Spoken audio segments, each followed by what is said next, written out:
My announcements will be far less fancy than this.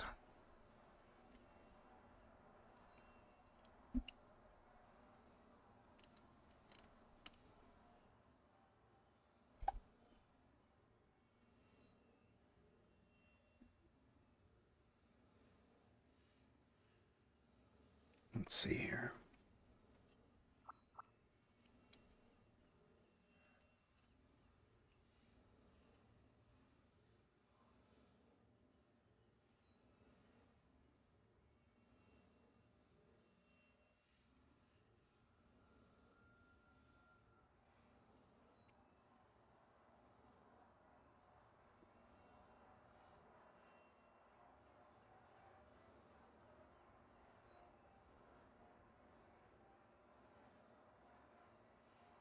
Hmm. I think my streams are safe for ads. Let's see. Let's see. Turn that on. Edit. No. Grab that.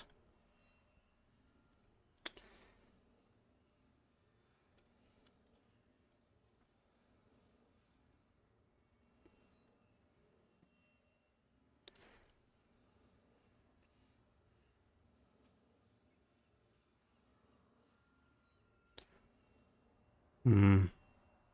Kind of messed that up a little bit.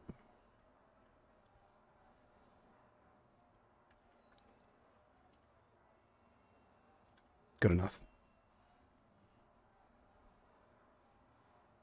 Okay.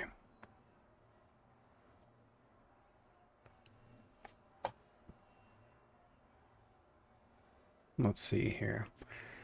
Hello, Joseph. Just now saw the thing. In hours and 15 minutes. I'll probably leave 30 minutes before work. Oh, well, you know. I'm here to answer questions today. It's a very chill Saturday stream. So, well.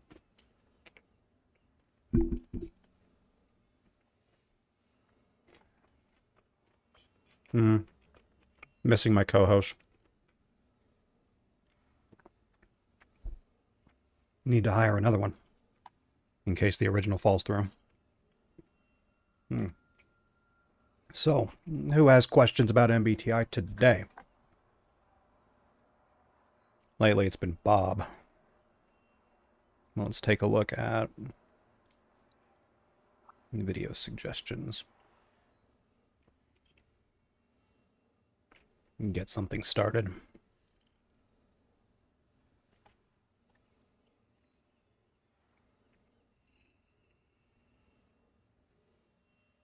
Why does it always take forever to find this section of my Discord?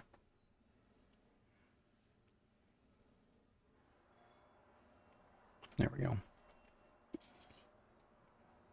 Oh. You watched the stream as you fell asleep. I guess it couldn't have been that interesting, huh? Which makes sense. It's MBTI. MBTI YouTuber tier list. Which would essentially just be a video about, you know, insulting different MBTI YouTubers.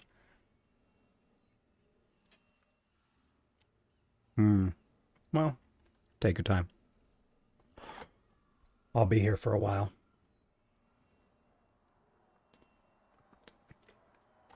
That's an interesting thought. Let's see what we got here. Let me drag and drop this over here.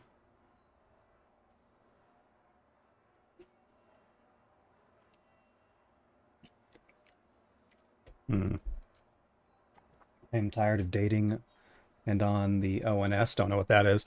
Most girls are so immature we can't hold a relationship for more than a week. I'm an IT engineer. I have only 2 ISTJ ladies in my team, and I find really good to have a stable relationship with, but one of them is lesbian and the other is racist, supports the Nazis. That's weird. They look for fun and crazy stuff instead of holding responsibilities and having family.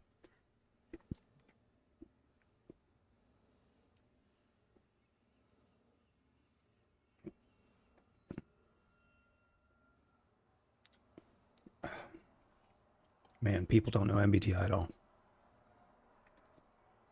Mm. Let's see what we got here.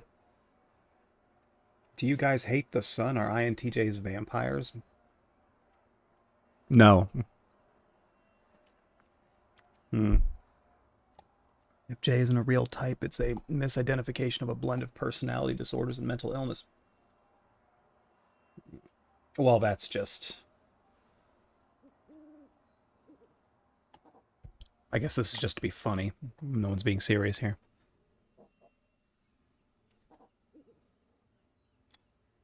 A hilarious read. Well, someone messaged me. In general chat.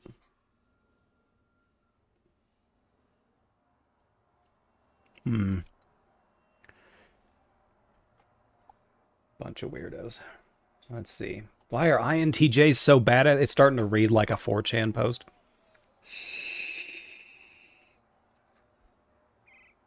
Let's move on. Let's see what we got here. INTFJP, a 19 female, IQ 600, and I shit rainbows rare. Yeah, I'd say so.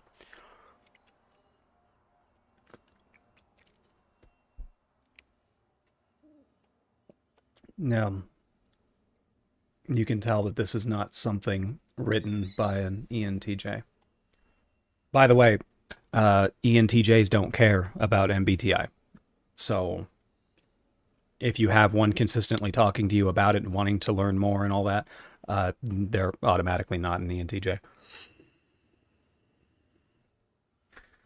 Bob? Yeah. I think that was it last week? My memory's terrible. But I did. I asked her all the questions. She gave the answers, and that's what we got. Which is actually quite impressive. Imagine, I've been doing MBTI for over 10 years, and I've come across many people who claim to be an ENTP, but I've never come across a female ENTP in 10 years. Actively looking. So that was rather impressive. A very rare personality type in women, most certainly. Which I'm surprised she's not here asking a million questions.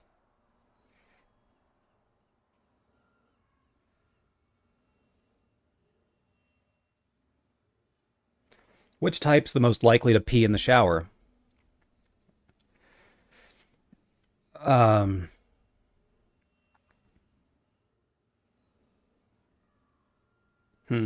Me? ENTP is most likely to pee in the shower. There you go. Another real female ENTP. It's unlikely to find, most certainly. There was this picture, like a sci-fi anime-esque drawing that someone did, and it's of a slender woman with like weird colored hair, and she's sitting back with a controller in her hand, playing some video game on a spaceship. And that's kind of what I imagine an ENTP female would look like. Like the great white buffalo. My goodness, it's getting warm in here today. Unfortunate.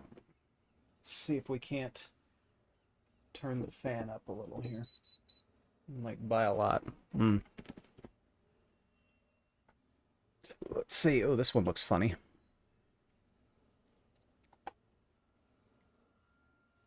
Let's see, we've got tier maker Twister.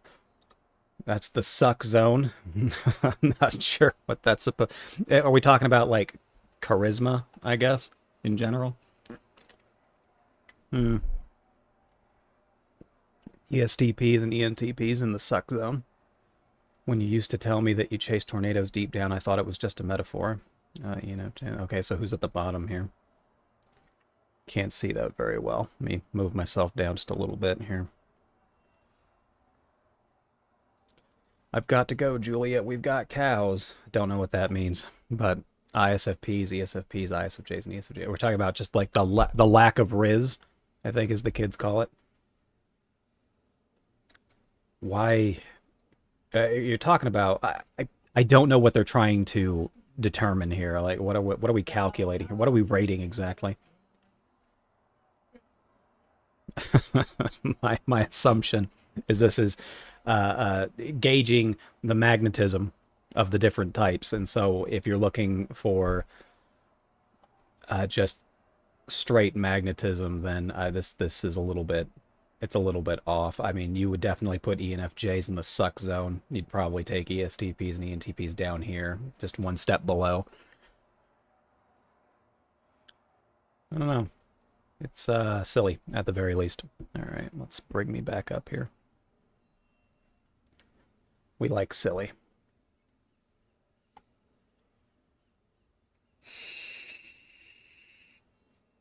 I'm a dark empath INFJ or ANFJT. What does this mean?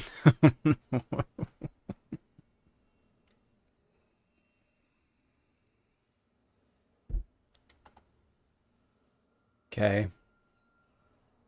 This reminds me of a Vampire the Masquerade character sheet.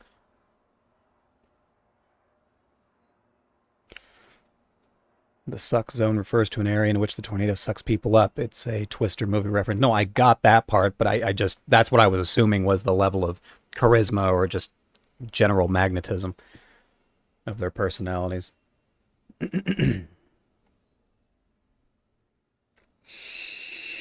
I watched I watched Twister when it first came out on VHS all those years ago. Hmm. Average Reddit MBTI tier list. Okay. Let's see how much of this we agree with. The master race, of course.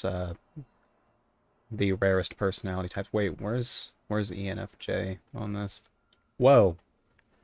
Either or extremely boring. ENFJ gets put down there. So this is why you don't go to Reddit. It's all bad and wrong. I think half of them, half of the posts are meant to just troll people. What are main differences between an ESTP and an ESFP? The main difference is the choice between preferencing introverted thinking versus introverted feeling. That's undoubtedly the big difference. But just changing that one cognitive function preference changes a great deal about the personality. So ESTPs min-maxing reality, they use their own logic to determine what's the correct course of action. You know, in a more practical sense, things based in reality, concrete concepts, ideas, stuff like that. I tell people that ESTPs are, they really enjoy min-maxing reality. So get the most amount of benefit for the least amount of effort, kind of thing. So there's that. ESFPs want what makes them feel good on a more concrete, tangible level. That's what they care about. They don't necessarily need to think through it a lot to enjoy, or to choose to do something that they're going to that they'll enjoy. That's what they're usually looking for. Most ESFPs, that are between the ages of, let's say, 18 and 25, a lot of them you're going to find out in the club or at the young people's bars, etc. Because they don't care that the drinks cost 10 times the amount they're actually worth. They're there to get social interaction from people, feel good about talking, which, by the way, they talk a lot. That's going to be another big difference between ESFPs and ESTPs. ESTPs can talk a lot, but only if it's appropriate in the context of the social situation. ESFPs tend to talk regardless about, whether or not anyone cares. If they're talking, they just keep talking. They typically don't stop. Very high energy.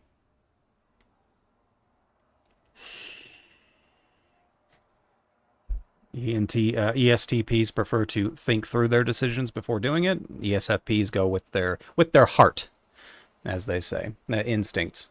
So what feels good, what feels right, that's what they go with. And they usually don't stop. That would be B. That's definitely the major difference. Hmm. Let's see. Omnipotent God, ISFJ. Personalist. INFP. MBTI of Isaac Newton. I've never met the man, but from what I read, well, not really even what I read, just what I've heard about Isaac Newton is that people typed him as an INTJ. What do I know about Isaac Newton is that he never had a wife, and then he eventually went nuts and went up into his attic, doing something. I'm not sure. Had no wife, and was a major recluse, and cared a lot about his mathematics. So could be an INTJ. It's possible. INTJs usually enjoy math. Well, not enjoy, but they trust math. So at the same time, I trust math. As far as I know, 2 plus 2 still equals 4. Or 22. I mean, who knows, really. Hello, lines and a heart for a name. I'm sure I know what your actual name is, but I see the lines and that's all I got. But Isaac Newton, very lonely, big into his mathematical equations, obviously obsessive. I would think that even an INTP would have had a wife. I mean, Albert Einstein had a wife. Now, granted, their relationship was more or less what you'd expect, but not sure what ass wiper means. But let's move on here. I love to make classifications. Done my type. I tend to analyze anything. Analyzing anything is not the same as analyzing everything. I am a pedantic person. I love rigid structure who encompass everything. I am stubborn and uncompromising when asserting. I am not. I don't know how to lie. Well, then you're not human if you don't know how to lie.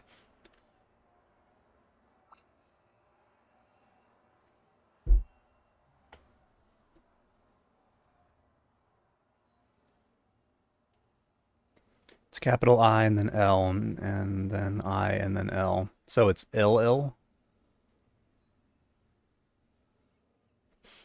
The Australian ESTP in our Discord and I, ESFP, had a multiple hour convo a few days ago. That's good. It was probably crap. We call him Gears. He changes his name. INTJs are good at math. Well, like how do I say good at math?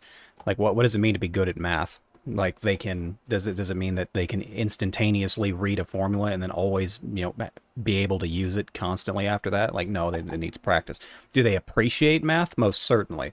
Math is great for being able to calculate things that you can't exactly practice or have good examples of. We use math for a lot of space related equations.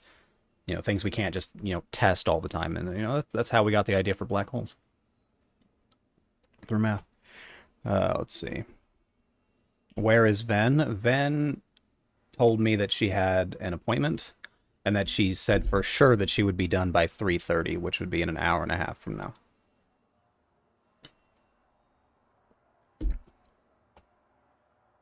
Yeah, I think you're talking about Gears. It's the only Australian ENTP, or not ENTP, ESTP that I know. But yeah, I would say that INTJs appreciate math. They understand its value, and of course, if they could, when it came to dealing with people, they would put them into math equations and then solve for X. But I think INTPs would do that as well.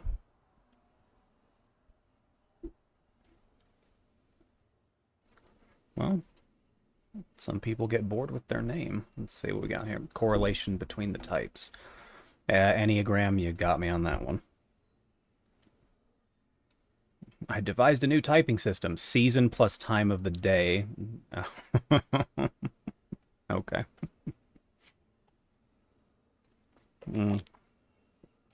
Good luck.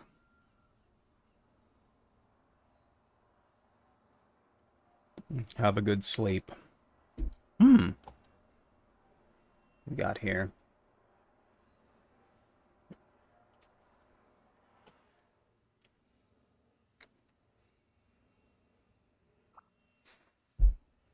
Here's how Bibe?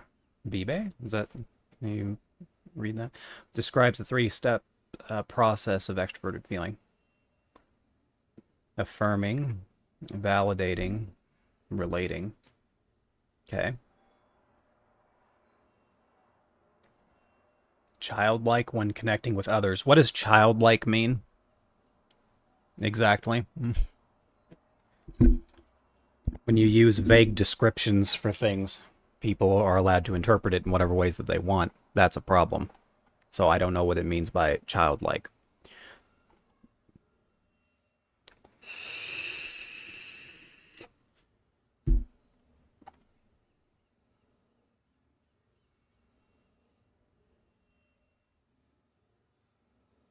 Manipulate social harmony for personal goals. Hmm, that can make sense.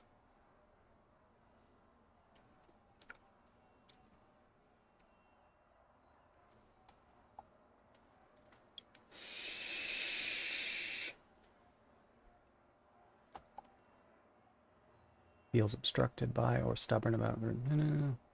Witch? There's a witch function. I guess that's number 6. It feels negated by or disgruntled about human group values. That's something.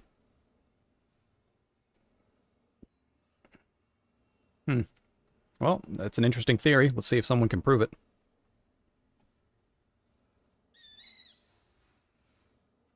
Omnivert. I have heard a number of people use this phrase. Someone who's an introvert and extrovert. At some point, you have to just concede the idea that perhaps people introvert and extrovert about half and half of the time.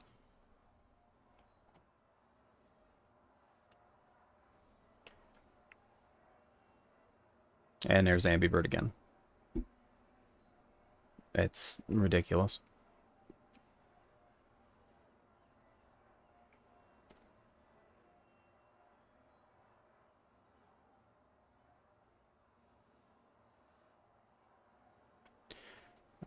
Darkest Soul, and that's a very edgy name. LOL, as an INTP, I can make my ISTP brother cry. Why would you care to do that? Don't worry, this guy's not an INTP. He might just be retarded. It's always an option.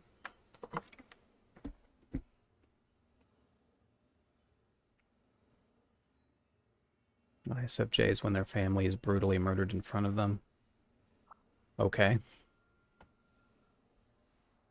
Isn't that like everyone's response? Just about. And the stupid emotional feeler.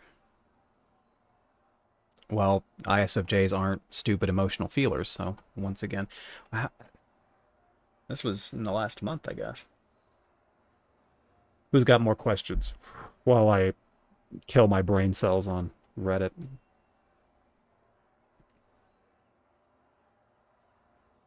What you doing if you wit an ENFP dude and he bites your cheeks? What the? What type is Donnie Darko? I'd probably need to watch the movie to find out. He's a murderer, right? I got the impression from a trailer that I must have seen some many years ago, and it seemed like he was more or less an okay guy. It's just that he killed people or something like that. I don't know. I could be thinking of something else.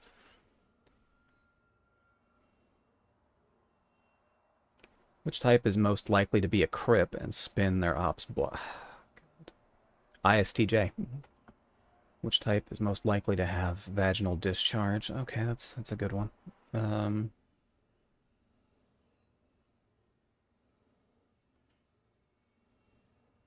oh, I'll have to watch Donnie Darko then.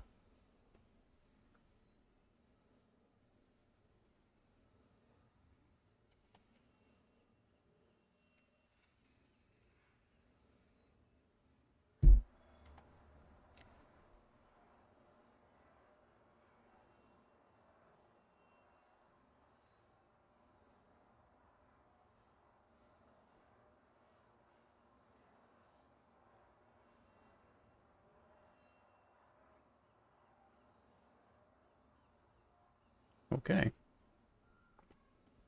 I don't have a type. If I like you, I like you. And if I like you, you're pretty special because I hate everyone. Okay. So this kind of response here is a introverted feeling response. So whatever type they are, is preferenced introverted feeling.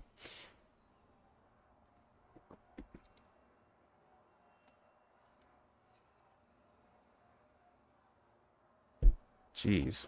We've gone from trolls to inspirational posts somehow.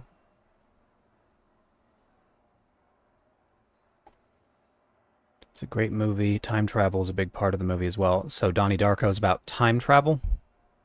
That's something.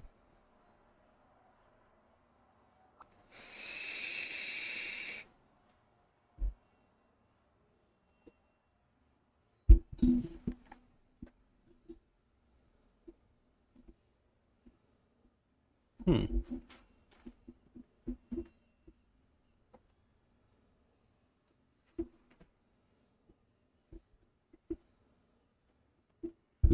I'll have to fix that later.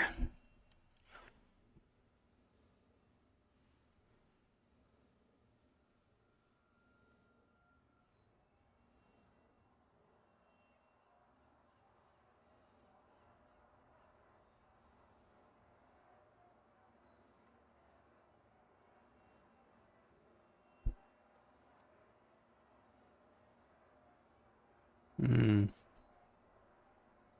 The most accurate MBTI test, shall we? Your favorite subject at school as an ENTP, it most likely would have been a subject in which I could spend more time doing something else. So, art? I had a wonderful teacher. His name was Mr. D. Tomasi, or at least that's how I pronounced it. Some people called him D. Tomato, or Tomato Man. Uh, Italian. And he played Warhammer 40,000, and he owned a hobby shop, which specialized in Warhammer stuff. Hosted games there and whatnot. And I really enjoyed that class because I could talk to him before the class would start, and I could usually hold up the class for 10 to 15 minutes.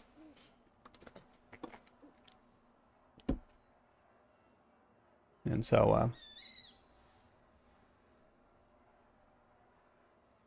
it's a bit hard to explain. The movie's kind of ambiguous. Oh, well, that always makes for a great movie. What types have a hard time maintaining relationships? Let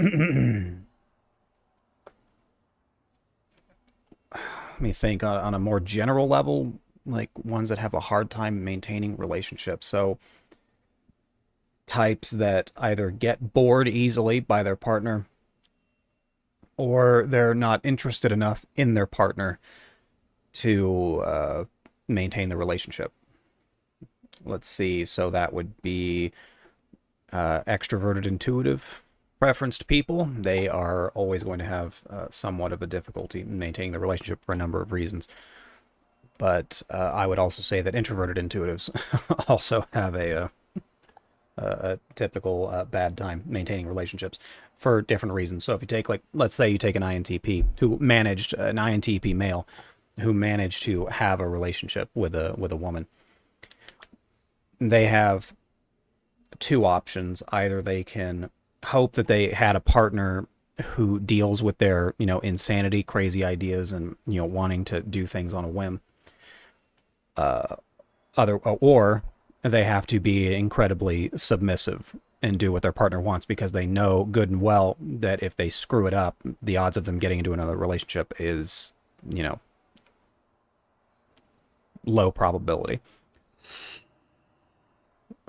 So INTPs would have an issue there. INTPs aren't. I've never known them to be these, regular cheating people with their eyes always looking somewhere else for someone else. They just have difficulties managing human relationships in general. So that's where they're gonna have a problem. So there's that. ENTPs, especially the young ones, they get really bored really quickly. That's a problem, obviously. If there was a personality type that deserved a pass once in a while for The occasional strange. It should be the ENTP.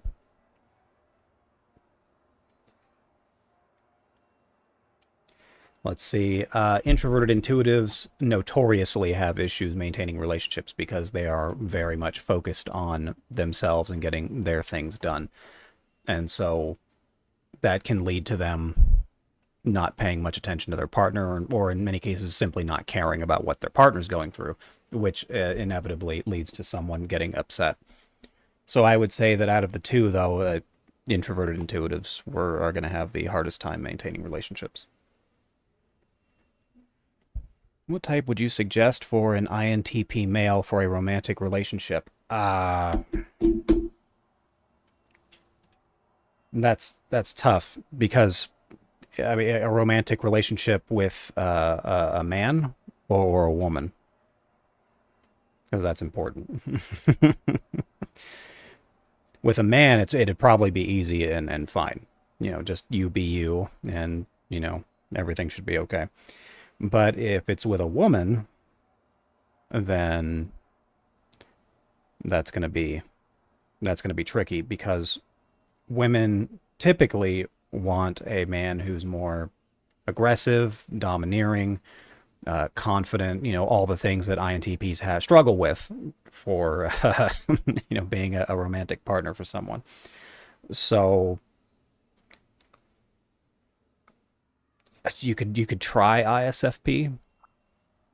You can try that, but my friend of 20 years, I believe, if I'm not mistaken, he is with an ISFP, and although they seem to get along fine, she wears the pants in the relationship, as far as I can tell. She tells him what to do. He just takes it. So, and maybe they're okay with that. Maybe that's perfectly fine for them. But it's for an INTP, most relationships anyway, not any, but most relationships can work out regardless of the type, so long as they're confident and more aggressive and more wear the pants like in the relationship. That can always work. It's when the woman loses respect for you, stops asking you about whether or not they should do something, or decides to do something without that involves you and didn't bother asking, things like that. When they lose respect for you, the relationship's over. Maybe not today, maybe not tomorrow, but soon it will be over.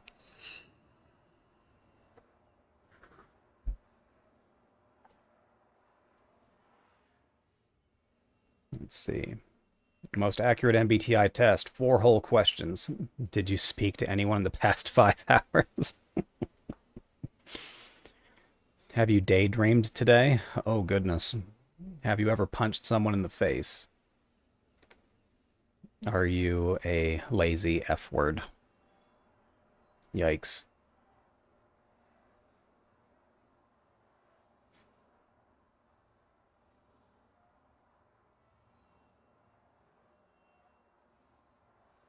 Yeah, I've punched people in the face. I probably shouldn't have. What functions would a ESFP most likely how to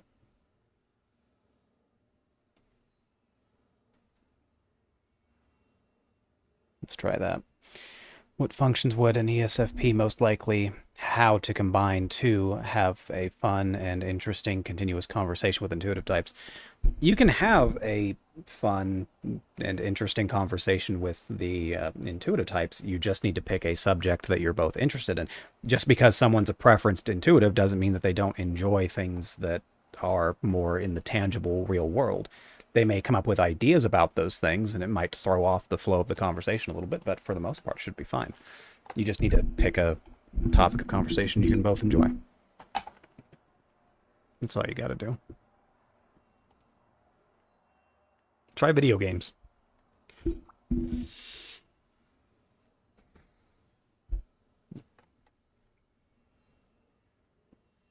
Um, there's some first person shooters with more RPG esque elements to them that some of them enjoy. And Cal, for example, has been playing Modern Warfare, and although that's not really RPG like, you do get to pick your weapons, loadout, skills, things like that. And so that can be interesting in the short term. Maybe, you can find one that's playing that. Also, Apex Legends, there are some that enjoy playing that. I've known at least two ENFPs that enjoyed playing Apex Legends, which is a first person shooter, which I figure is something you'd probably be vaguely interested in. Maybe, possibly.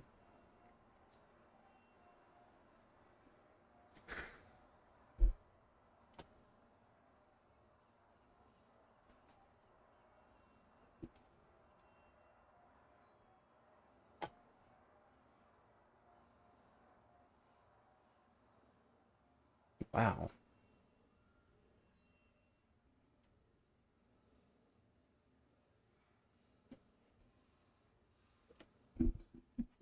Oh,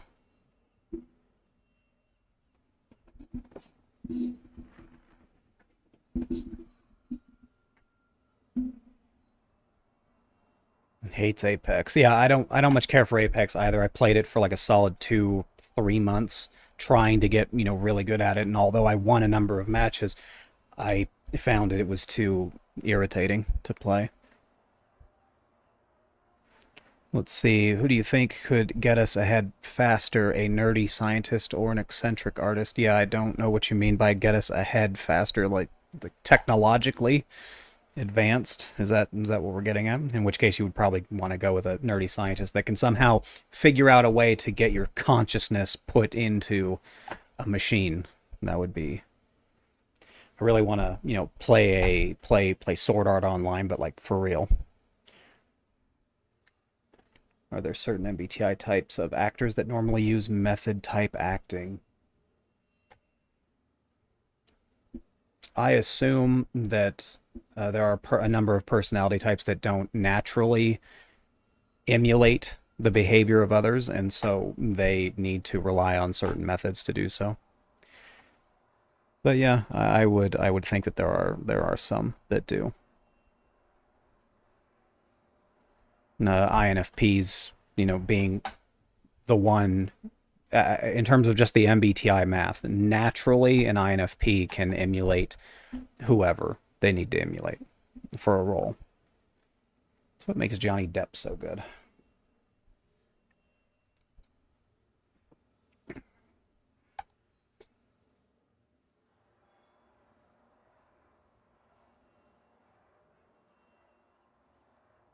Feelers and thinkers somehow make an INFJ. Why not an ISFJ?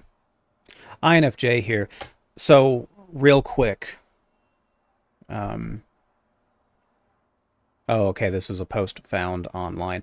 Anyways, when someone claims to be an INFJ and one of the first things they tell you and announce it publicly is that they're an INFJ, automatically not an INFJ.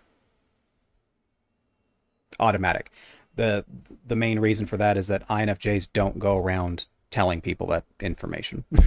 that's that's generally personal information, and more importantly, saying that automatically invites has a chance to invite controversy or some manner of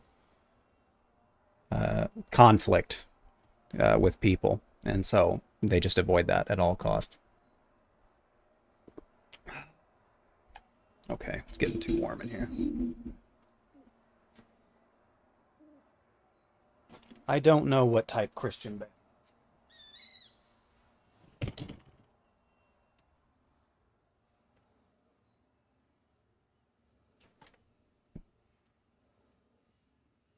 Boy, it sure got bright all of a sudden, didn't it?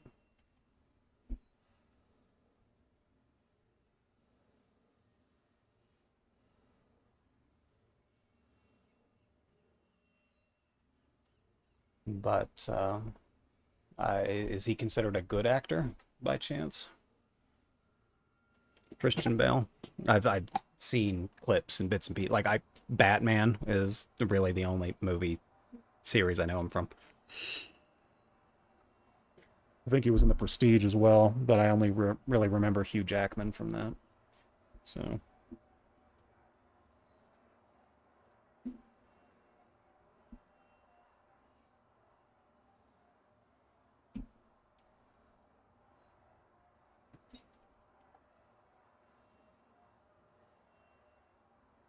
Mm.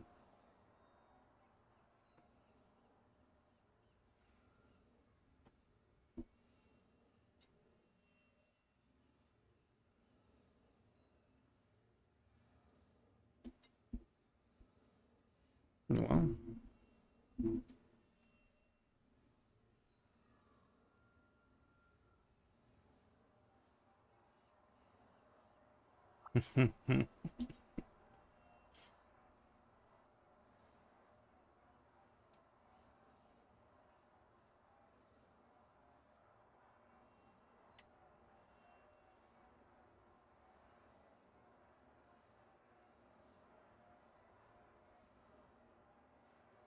Well, I mean, you can see some reflection, but no direct sunlight contact whatsoever. Your opinions on intro and extroversion.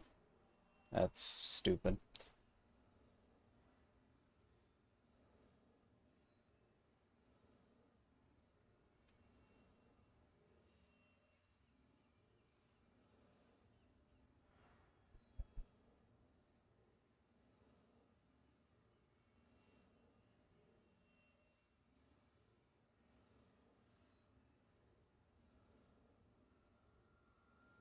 Type My Cat, Part 2.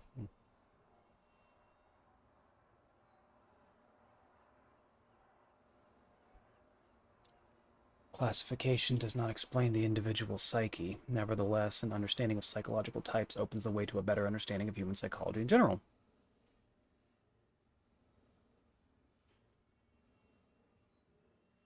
Yo, yo, yo, yo, yo, I'm an ESTP now. Where are my bitches at? Why would you care to post this?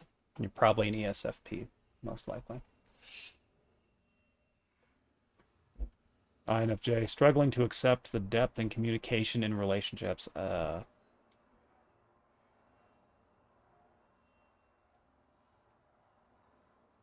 Once again, not an INFJ.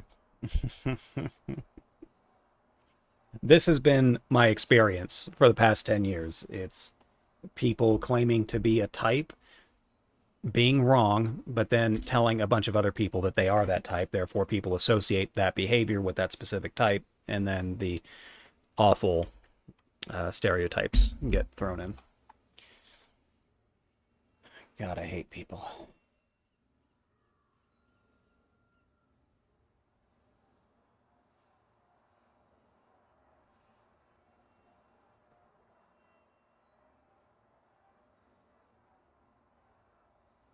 Mm. What do you consider useful from Carl Jung, and what would you throw out? I haven't read much of Carl Jung's work. Once in a while, Cal will send me some quotes or blocks of text from Jung's work that I kind of skim through once in a while. Although, from what I do remember, there are some things that I would disagree with about what he said. Is it all useful? It's useful academically, can be useful that way. But in terms of trying to translate it into something real life and relatable, good luck.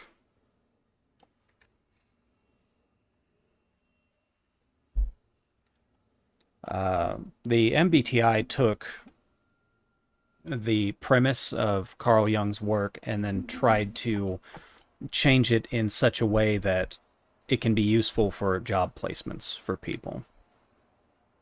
And so think of MBTI as a more relatable, practical way to understand much of Jung's work. Not all of it, just, a good chunk of it.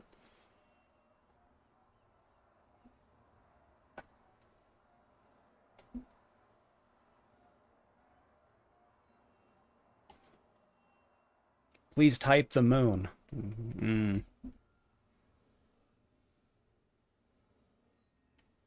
Why ISFP is dangerous. Why are ISFPs so mean? Yikes.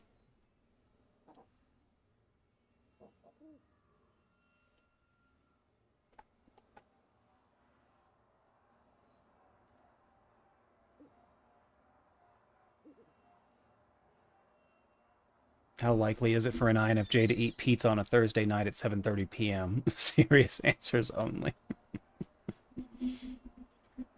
It's as likely as any other type eating pizza at 7:30 p.m.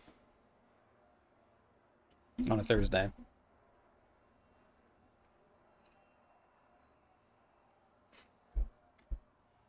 Can we use Comic Sans instead of the typology font? Never. Why don't people just type themselves correctly the first time? Are they stupid? No, it's not that they're stupid. It's that people get information, and typically it's poor information. Oftentimes it's contradictory information. You read about MBTI from one place, then you go to another place, and it's like completely opposite. You don't. You're not going to get good information that way. Come to my Discord, or watch some of my videos. That'll help.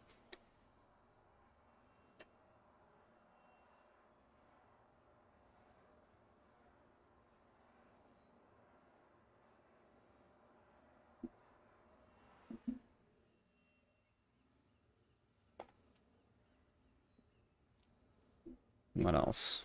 More questions.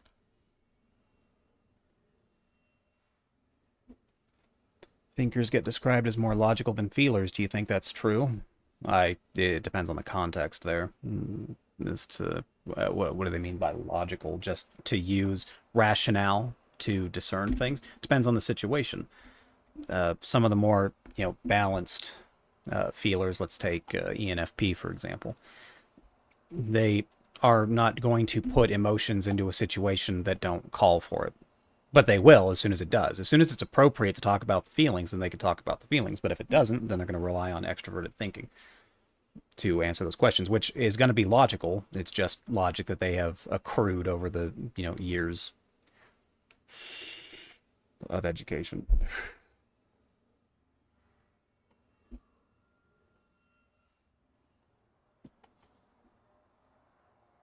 But I would say on average that, yeah, typically thinkers prefer the logic of things rather than the values, morals, ethics, principles, etc. I have an INFJ friend. How can I fix him? Are you sure you have an INFJ friend?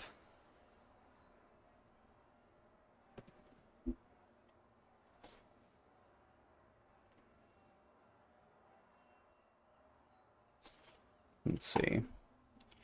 He's such a skeptic. It's insane. What are they skeptical about? Always goes on to tell me about what if he's not an INFJ. He feels like INFJs and ISFJs are very similar. Do you think so?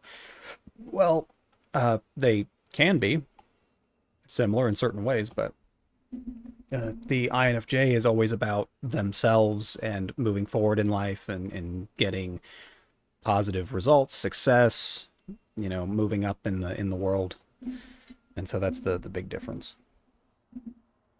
So Myers-Briggs did a good job of accurately conceptualizing the 16 personalities, but then ignorant people on the internet went and spread a bunch of misinformation about it. That, yes, I think that's probably the more blunt way to put it, but yeah, I think that's what happened.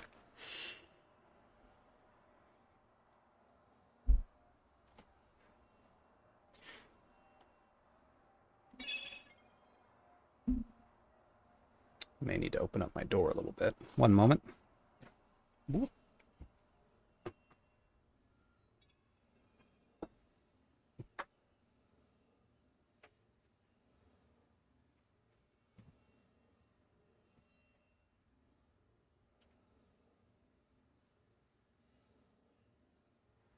see if that airs things out.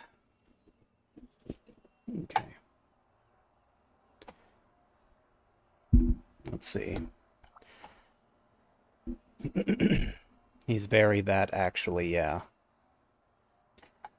Well, an INFJ is not going to be spending a lot of time wondering about their personality type. They'll say that, hey, I'm an INFJ. That's what I am, and then move on with their life. They shouldn't be sitting there having worries about them not being that type. And if they're bringing it up a lot, then what you're seeing is a preference for extroverted intuition.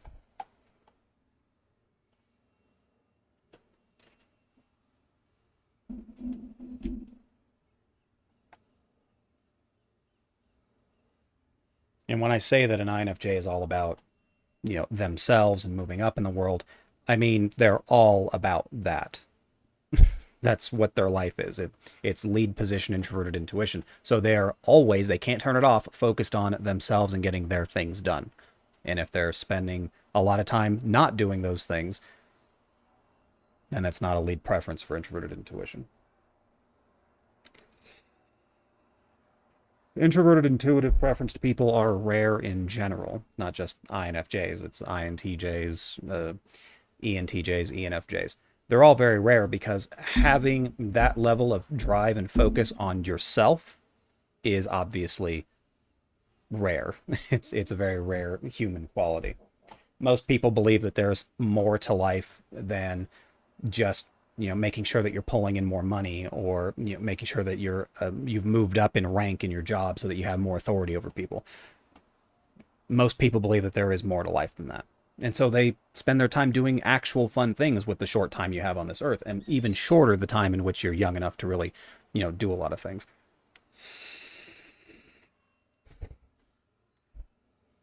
I don't know anything really about Enneagram. So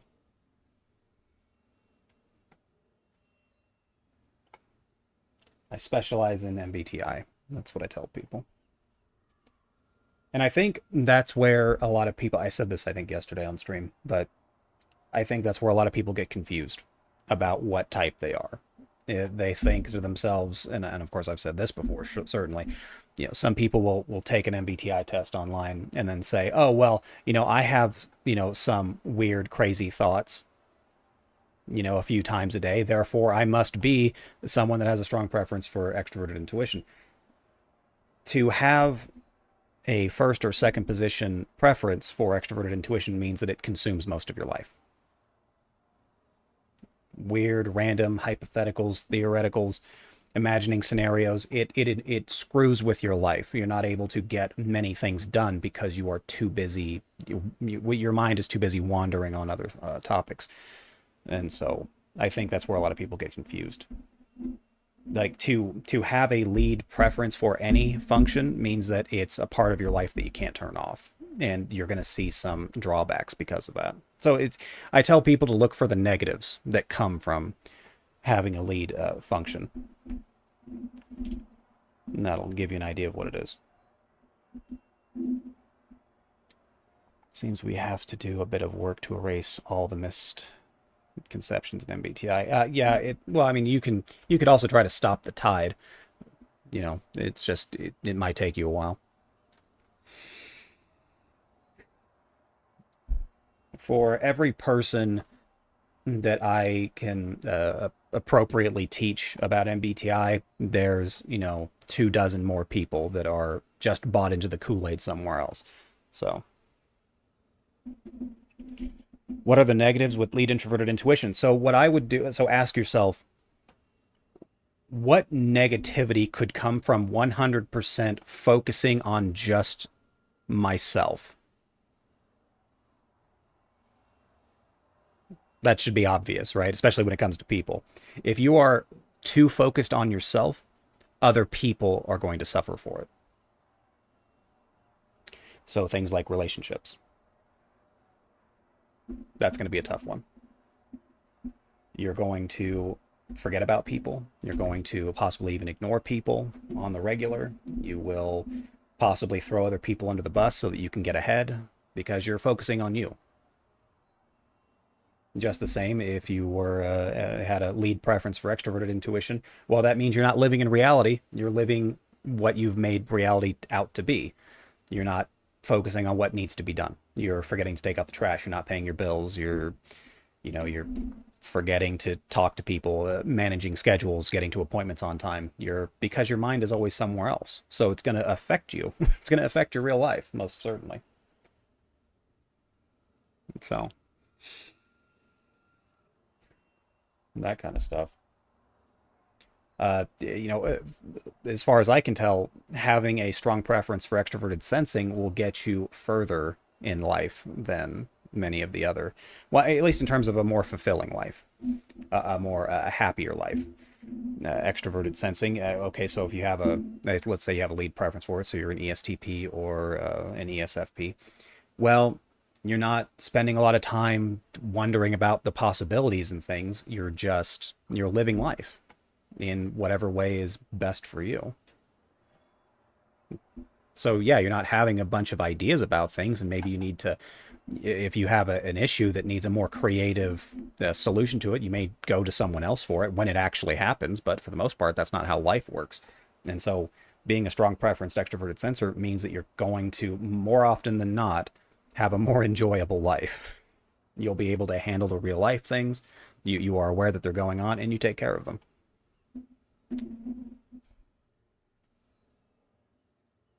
All right. Well, it was good to have you here, Joseph. You know where to find me. Hmm. Let's see. But yes, having a lead preference for extroverted intuition or introverted intuition automatically makes you different from everyone else, and not necessarily in a good way, but it does make you different and make it certainly you are more noticed by people.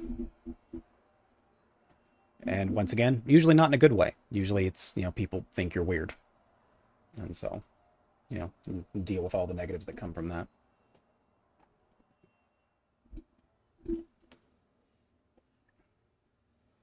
But yeah, and as I said, it's exceedingly rare to actually have a lead or have a preference for introverted intuition in general in the first or second position. Very rare.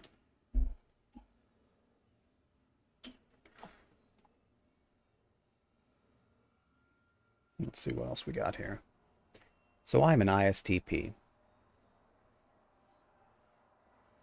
which means by default I'm a brooding, unemotional, bounty hunting badass. Okay, yeah, sure.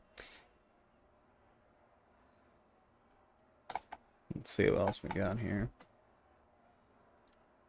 INTJ is so madness. So we are manipulative and good liars. That's wrong. Incorrect. Effectively, an INTJ can manipulate a person to be submissive, and then he can be a liar when it is necessary. No, I don't know how many INTJs I have talked to uh, in my life as a whole who put up a good front, they talk a good game, and then as soon as, and these are male INTJs, by the way, and then as soon as a woman comes by, it's simp and white knight central out of nowhere. It's actually quite strange.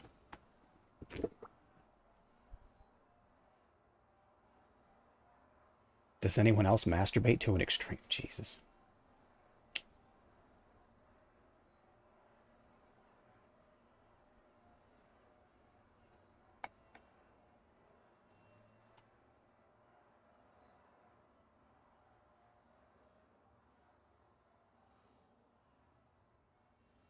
Let's see. Who's got more questions?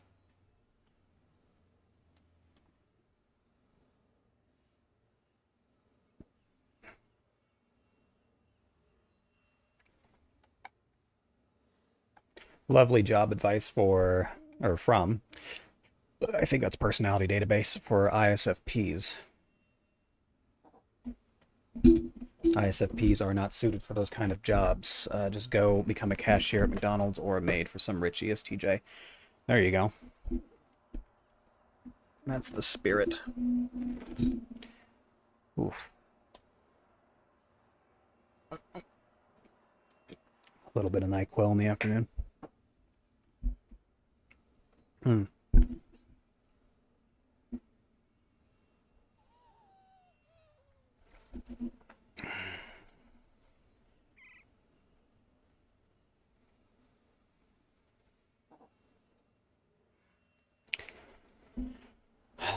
ISFPs, I think there are a great number of ISFP females whose not only dream, but their their skill set is great for being mothers. I think as a matter of fact, I've only met one ISFP who said that they didn't want children. Just one. And of course, ISFPs are one of the more common personality types, so met a lot.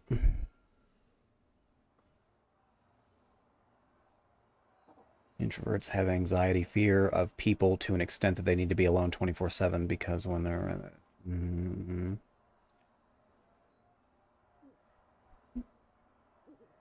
is breathing a sensor thing? Yeah, why not? Only sensors breathe. Everyone should know that by now. Is extroverted feeling the second most useful function for getting life done? Well, let's figure out what the first function is for getting life done. I'm not sure what you mean by getting life done. You mean like everyday things, you wake up and you take a shower and brush your teeth and go out and you make breakfast maybe and take out the trash, do that kind of a thing. Is that what it means to get life done? And although I would say that extroverted feeling is certainly one of the more helpful functions if you live in a society with other human beings, it's the development of a social contract. It's usually classified as a survival mechanism. You've got to use extroverted feeling on occasion, otherwise, people will hate you. And it's hard to get a job when no one wants to hire you because you suck.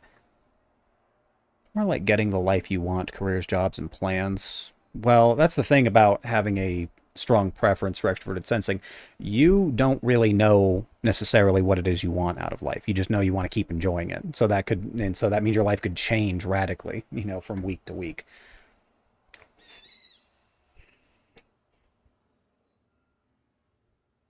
Let's see here. Um, I think though, if you really want to make sure that you've got a decent career and you've got a family and you've got a house and you've got all these, standard, life enjoyment, life fulfillment things, you'd probably be better off going with introverted sensing rather than extroverted sensing. Uh, Introverted sensors already have a plan figured out because that was the plan that they were told that they need to have, or one that's been laid down for hundreds, if not thousands of years. So if you want to you want to make sure that your life unfolds in that direction, well, then introverted sensing is probably the way to go. Let's see. Last time you doubted that Steve Jobs is an ENTP. Would you like to dedicate some time to analyze Steve Jobs? I could. Let's see what we got here.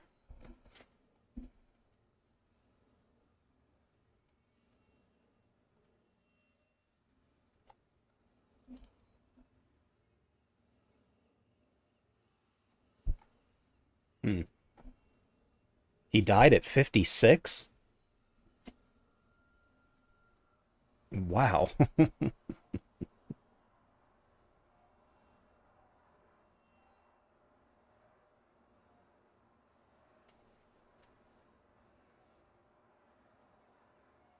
I mean, just the idea that he was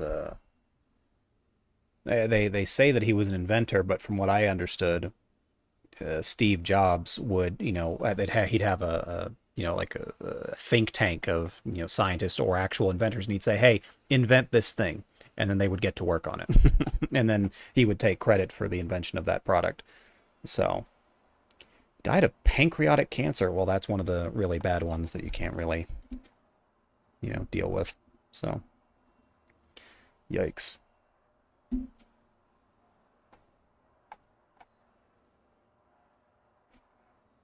So yeah.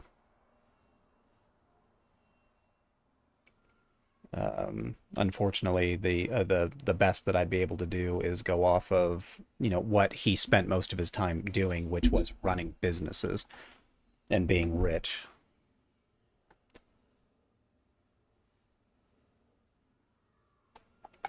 Um,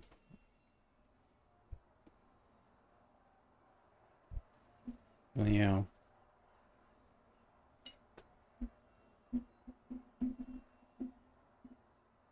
the only thing I can really tell from Steve Jobs is that he was on he did a lot of board meetings and cared a lot about his company and did his best to stay rich. And then he would take the ideas that other people would come up with that worked for him. So ENTP, like what ENTP would spend their time doing a lot of that? If an ENTP is going to want to get rich and then move on to do the things that they actually want to do. Now, if they can get rich by constantly doing the things that they want to do, good for them. Good luck. But I would say that Steve Jobs was more than likely an introverted intuitive. Which one? I would need to know him more personally. Could be an ESTJ, especially with the whole taking ideas from others aspect. And did he come from a family that was all about business and production? Let's see. Born in San Francisco to a Syrian father and a German-American mother. Adopted shortly after his birth. In 1974, he traveled through India seeking enlightenment before later studying Zen Buddhism. He and Wozniak co-founded Apple. I, assuming that that's true and that's not just what he told people, what personality types would travel through India to seek enlightenment?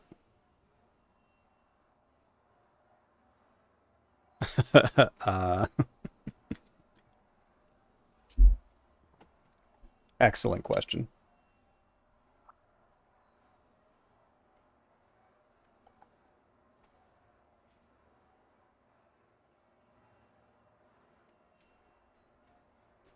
Hard to say.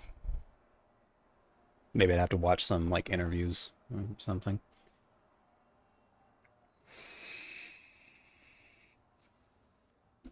Yeah, ENTJs don't deal with introverted feeling like that. That's a massive waste of time. Uh, that goes against the very tenets of having a lead preference for extroverted thinking.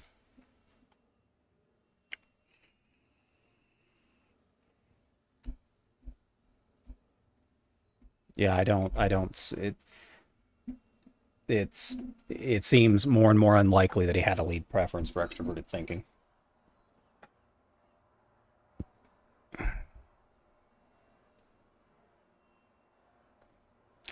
That is something though. Why not ISTP? Because an ISTP is going to become dissatisfied with living that kind of lifestyle.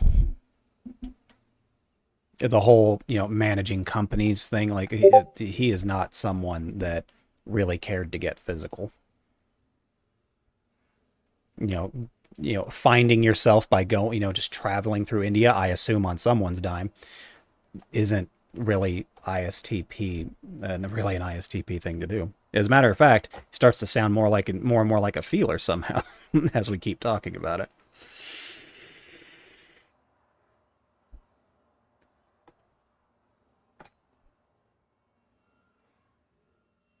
An ISTP is going to be far more interested in the tangible rather than the ideas of things, like him being a part of Apple products, etc.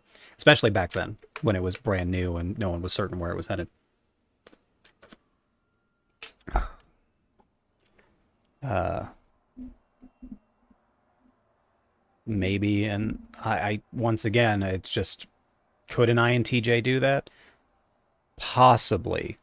It's theoretically possible if it felt like the right thing for them to do at that moment and everything else was handled and settled. Maybe they could do that. But at what age did he travel through India? 1974.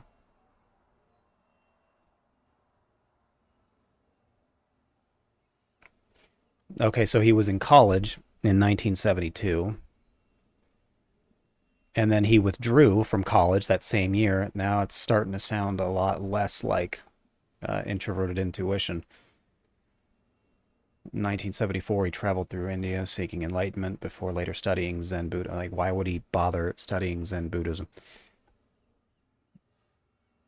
What if Steve Jobs was an ENFP?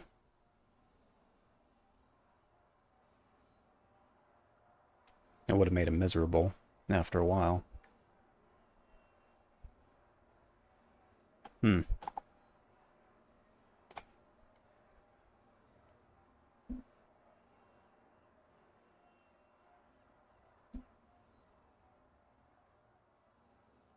Maybe. Hmm.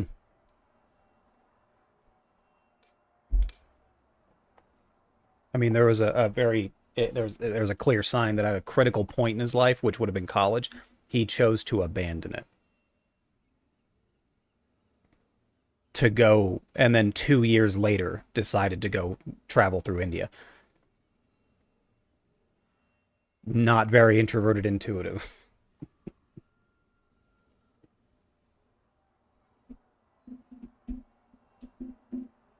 Now, granted, I could see myself telling people that I traveled through India for enlightenment, but I wouldn't have been studying Zen Buddhism for a very long period of time. So,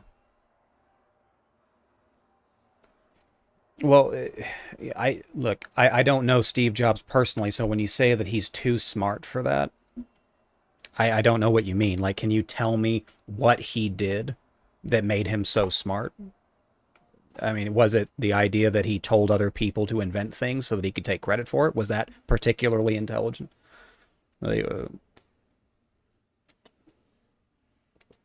yeah, my father was the CEO of his own company at one point, so it's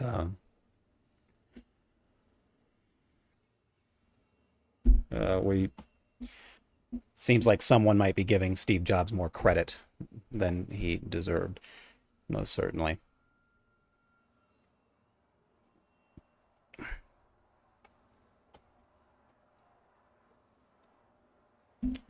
Ven, are you around? Are you done with your appointments? Oh, she sent me a message at some point. Oh, and she said she was done, so I guess that makes sense. Let's get let's get Ven in here. Where's my typing channel? There we go.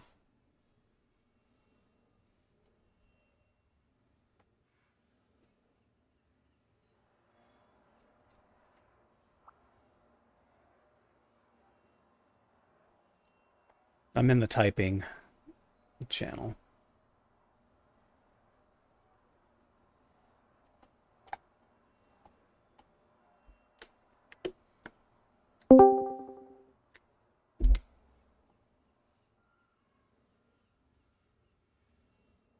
Hello, Is that Ven?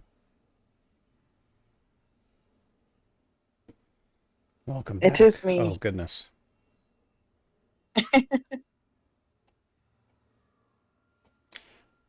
My eyes glow and change color when I read minds, and sometimes with the weather. And yes, I remember reading some time ago that depending on how you feel that particular day, your eyes can change shades, not just, full blown going from brown to blue to green or anything like that, but brighter eyes, for example. This person might be crazy though.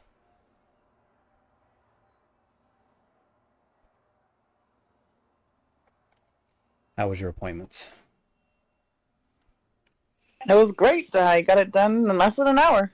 Oh, good. Mm-hmm. I had Oh, my working cap on, so I was not distracted. oh, that's good.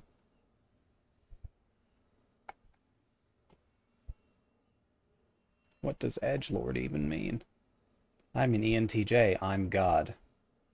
No,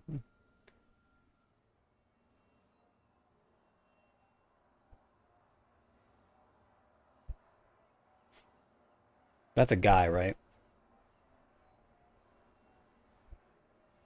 Looks like it. Okay, just making sure. What MBTI do I look like? I'm gonna go with ISFP. Type me by my foot, ooh woo. ISTP maybe? I've been losing brain cells on Reddit, so you need to help me. Yeah, I am watching right now. I'm like, what is this? Type my cat. That's got to be like the third or fourth one I've seen so far. Type my cat. I'm assuming they're just trolling, right? Because there's no way someone is going to be I would think actually so, yeah. wanting to be typed by her. Okay. You never know on Reddit.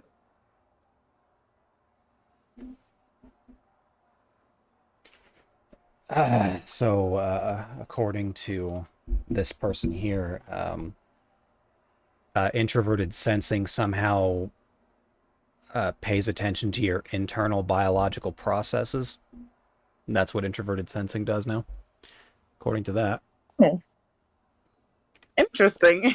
That's I've read that once before someplace where someone said that introverted sensing was about how you physically feel on the inside. So paying attention to your internal organs and how that goes. It's like yikes. That's I you can't really get further away from what the actual definition is than stating that. I would agree. It's very bad.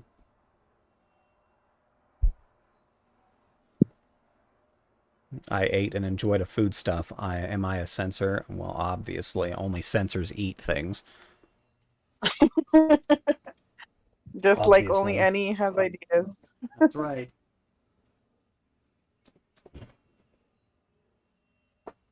Goodness.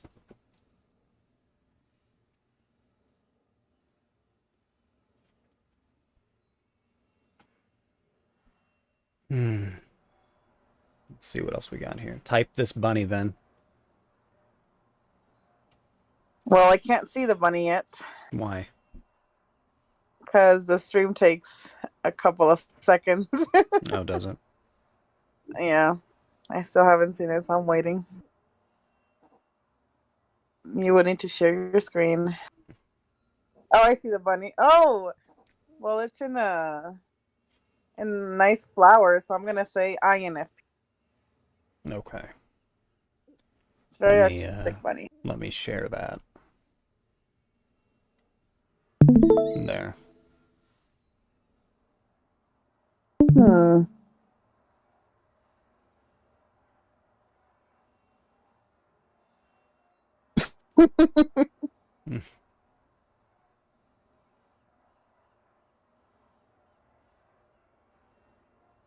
Okay, that was weird, That was to say weird. the least. Can I get high off Smarty Dust? Not sure what that is. Please help. I don't know what type my banana is. I don't know if we're compatible. Based on the discoloration of the skin there, I'd say it's not compatible for most people. Probably wouldn't eat it.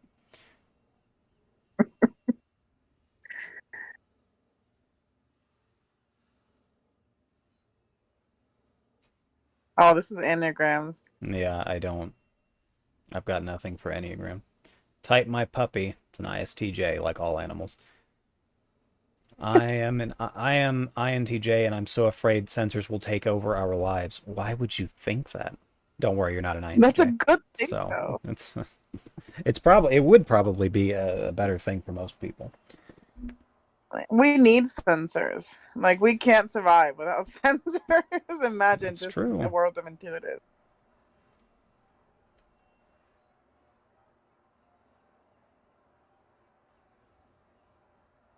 Why I hate my NTJ boyfriend because he has emotions. Or what? No. Uh,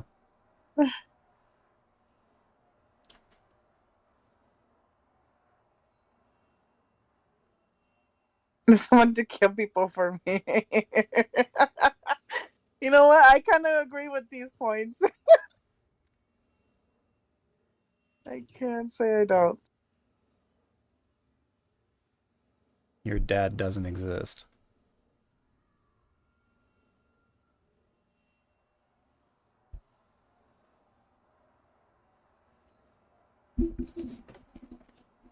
I hate intuitives. Please shut up. You're not special, and you're just thinking you are because people who don't know typology type everything as intuitive. You're just a mistyped SO4. I don't know what that is. That's the I second ESFP that says something about intuitives. have no idea. They're not wrong. How to date an INFJ. So someone's wanting information on how to date an INFJ. Let's see.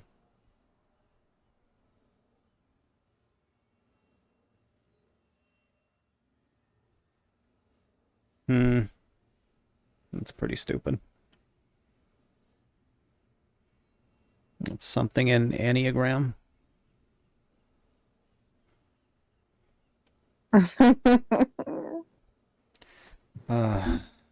Where to find This makes no INTJ sense. men. Did you post this, Vin?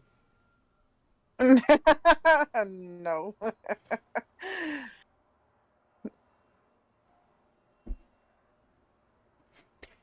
Why would an INTJ go to the library when you can get the same information on the computer? Because you want to feel the books. Because you You want want to to feel the smell them. books. Yes, they have it's different to have like a book on a computer. I cannot read a book on a computer. Like I struggle. Like I want to feel them, touch them, sense them. If you don't have a library card and you're a reader, then you're not a reader. That's the consensus of the reading community.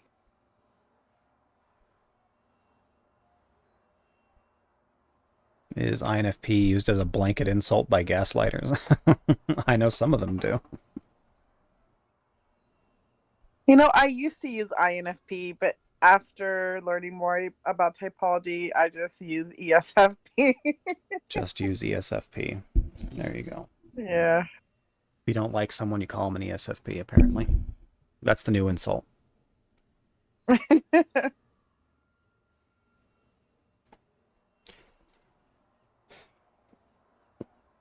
This is starting to kill me to read this stuff. It always shifts into Enneagram at some point. I do remember this. Yeah. So an INFJ would not have INFJ tattooed on their arm, by the way. That's very silly.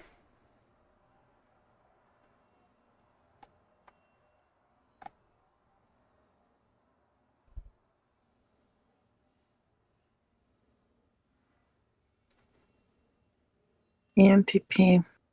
The What? bagel in Spider-Man. Oh, okay. So now we're getting back to us. I've already read a lot of this crap. So let's Okay. see what else we got on video suggestions. I'm sure you have a question by now, then, or possibly not. I'm questioning why we're reading Reddit. It was an idea, and I regret it. Yeah. As you did a tier list for ENTP relationship pairings, it would be really cool to see who are the, in quote, golden pairs in your eyes for each type. So he wants my personal opinion. There are no golden pairs. That's ridiculous. Archon doesn't believe in that, guys. Common interest. Common interests. If you enjoy doing the same things, then you're going to have a lot of time together enjoying that time doing the stuff that you love. And that's what creates long-lasting relationships. So you got to do that. I mean, there's... I do think that there... You do think what? That there can be some preference. Yeah. Which MBTI test is the most accurate? Is what I do considered a test? Yes. Then mine. There was one that had some that had potential. It was what was there, something Russian like Sarkonova or something. Sarkonova, that's not even. Yeah. close.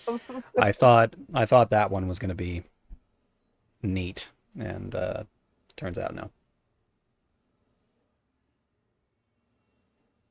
Oh, I did the MBTI test yesterday, like the official MBTI test. Oh, okay. How'd that go? It was I don't even know how to explain it. Mm-hmm. It was just two options. They gave you two options. You know how they typically give you like, oh, select, how much you are on this spectrum. Sure. This one, it was one question and two options, and that's all you had. Like you had to pick either How or. many questions were there? 144. 144 questions. Well, about I would say about 60 of those weren't even questions. They were just like choose one or the other, like hot, cold, warm-hearted, or Oh, firm-minded. Like it was yeah, that's what it wow. was. So Yeah. that's comprehensive, that one. Uh, Yeah. I think I'm gonna get an SE user, by the way. Like well, if it works, it works. That's what I tell people. Do you guys know anything about socionics? I know very little about socionics. Some people have talked to me about it. Uh, the one common thing that they tell me is that it's kind of like MBTI but in reverse or something. That's all I get from it. So I don't know. I'm going to do a deep dive into Sophionics and Enneagram soon. Are you? Yes.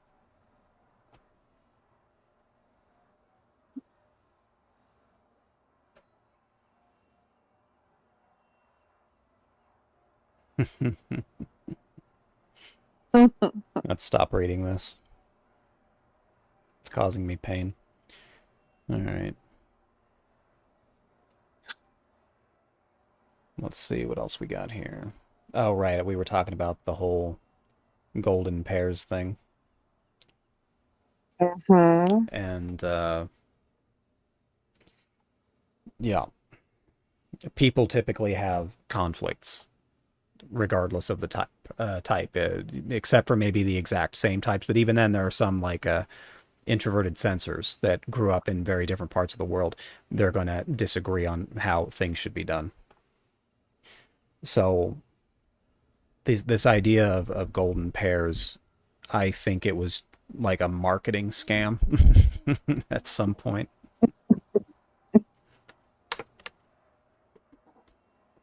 To try and See, get people to buy into it.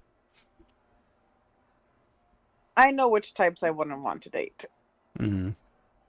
Good. Like for sure, I wouldn't date an ESFP, an INFP, um, ESTJ most likely, ISTJ depending on the ISTJ, of course. Mm-hmm. But like I know, like if I see an ESFP, I would like I already shut them down immediately in my head. Like they Mm-hmm. start talking and I'm like, oh, I just go.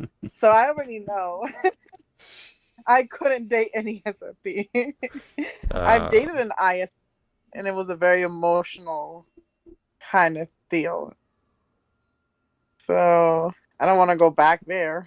so you're not into feelers? Is that what I'm hearing? um, Not just that. I think irrational people as well. Like even if it's thinkers, like the irrationals ISTP that we've met, I wouldn't date any of those. Okay. So I would say that the easier realm for me, that the people that I tend to get along most that I've realized are ENFPs. I would think I wouldn't have issues with an ENTP. I would, of course, have to kind of cater more towards the ENTP than I normally would have liked, but I wouldn't mind it as long Mm-hmm. as we can get along and we can communicate. I'm perfectly fine with that. Okay. Yeah. I just need someone that can communicate and it's not like irrational about anything. It could be with their feelings or logic. I just don't need the irrational in my life. Like, Mm-hmm. you'll figure it out. No need to panic. That's all I want. There you go. Hmm. NyQuil hitting me. Let's see. I would love to see some of your How much? grounded reactions to different personality types in interviews. Preferably no personalities or celebrities, as they generally have better product quality. No, let's have to work on the whether or not that's allowed on YouTube.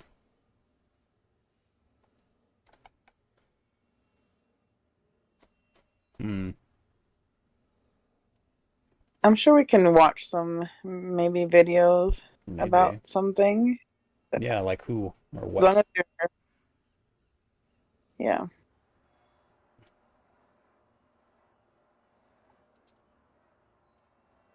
Oh, goodness. Oh, look, it's my stream.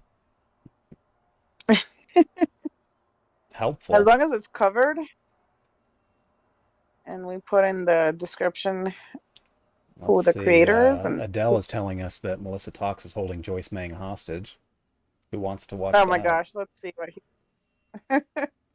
he did a Melissa video will about never why learn from her INFPs are the shenanigans, worst. and it's kind of goofy because she's preventing Joyce Mang by uploading some of the videos we made together. One video was actually about, tips for INTPs and INFJs for in relationships, and kind of hurts talking about that because, man, I lost her and I never wanted to. I did everything. I thought I did everything I could. I mean, I really went out of my way. Try. Are we going to talk about Melissa Talks by chance? No, Like, Adele that's so just goofy. goes on and I on mean, and I on don't about really even anything but talk, man. whatever he's supposed to talk about, and then he Or says this could 10 be just a seconds about what 2 minute, his title was. 3 minute Oh, okay. video, and that. We'll avoid See, that then. he said this could have been a 2-3 minute video. Yeah, his shorts are what you want to watch, just the shorts. Just the shorts. Okay. Let's go to the shorts. See what we got here. Are INFPs the worst And it is type? not accurate to say that it is the worst type. Each MBTI type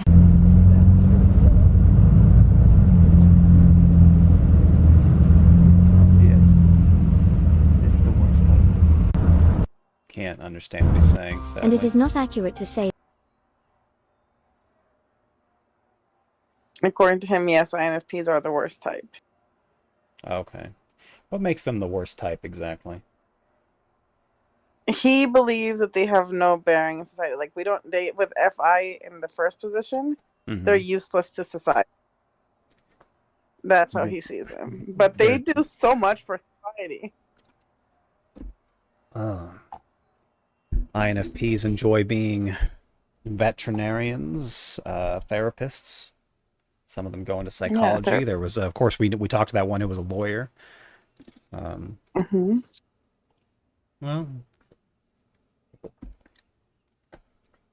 maybe they're just useless in the ways that he views life. Possibly.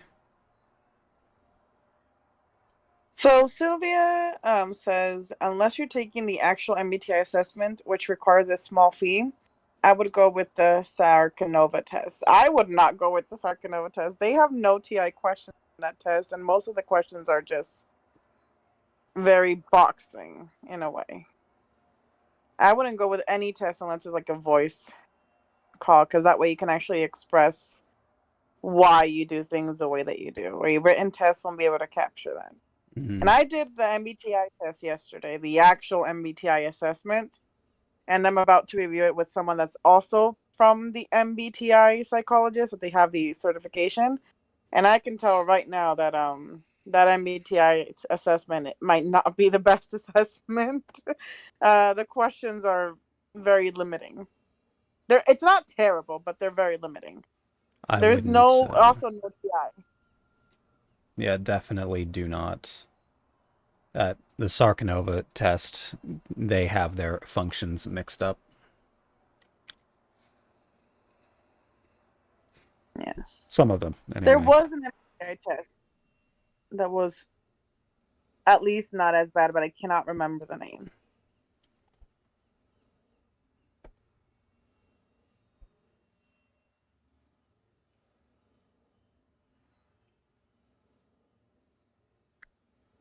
For fun, which types are the most and least of what?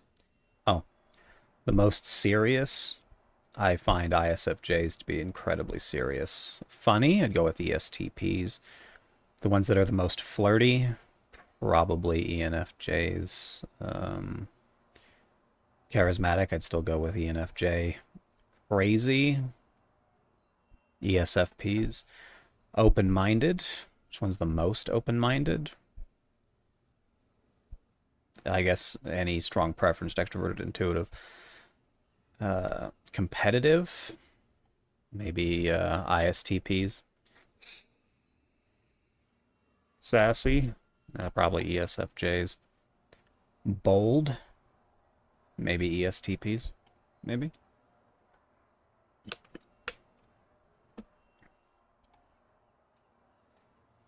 Let's see what we got here. Some people are shy or lack verbal expression, or for a one-on-one typing calls, you know, something. You know, shrugs. Oh.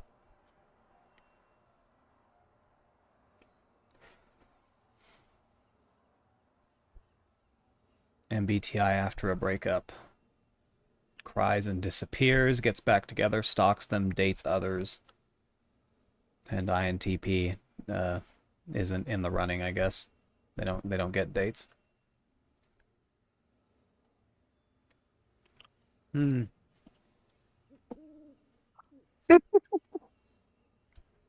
I found the test that I want you to check and see if you like.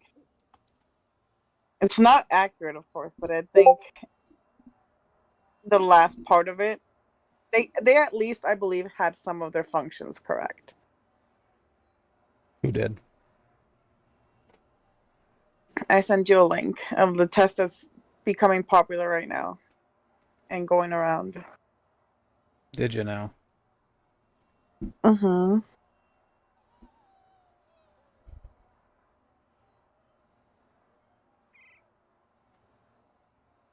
Let's see what we got here. The Michael Colo's Cognitive Functions Test. Ooh. Who's ready to take this test? Wait, can we take it online for free? Yeah. You can. Just go next. There's a bunch of next that you have to hit. It's like explaining what each and every one of them does. Okay.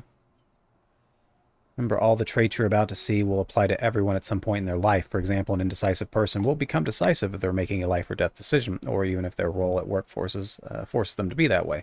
The question is, what comes most naturally to you? If no one were forcing you deep down, how would you be? That's a great way to look at it. No one does that, but yes. It's a good way to look at it for sure. Oh God, definitely somewhat neutral, somewhat definitely. You love starting new projects. You're like an architect building up your solution by exploring all possibilities to find the best approach. Example, when researching something to buy online, you open a dozen variations in different tabs to compare each one and make sure you're picking the ideal choice. I don't open a dozen. In most cases, I don't care. So, neutral. You love completing projects. It's better to be done than to find the 100% best solution. What? Oh, okay. So I'm clicking. Got it. Yes. So let's go with somewhat then. You file ideas away in your mind to be developed later and like to figure out how things work. You're good at scheduling, quantifying, and contingency planning.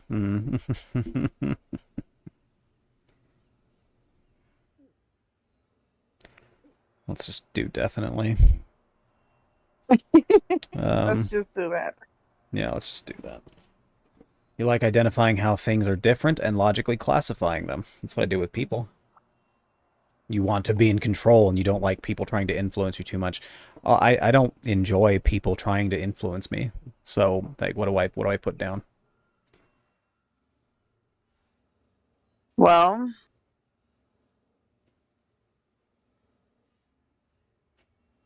I don't necessarily want to be in control. I don't actually prefer to be in control because then I'm the one.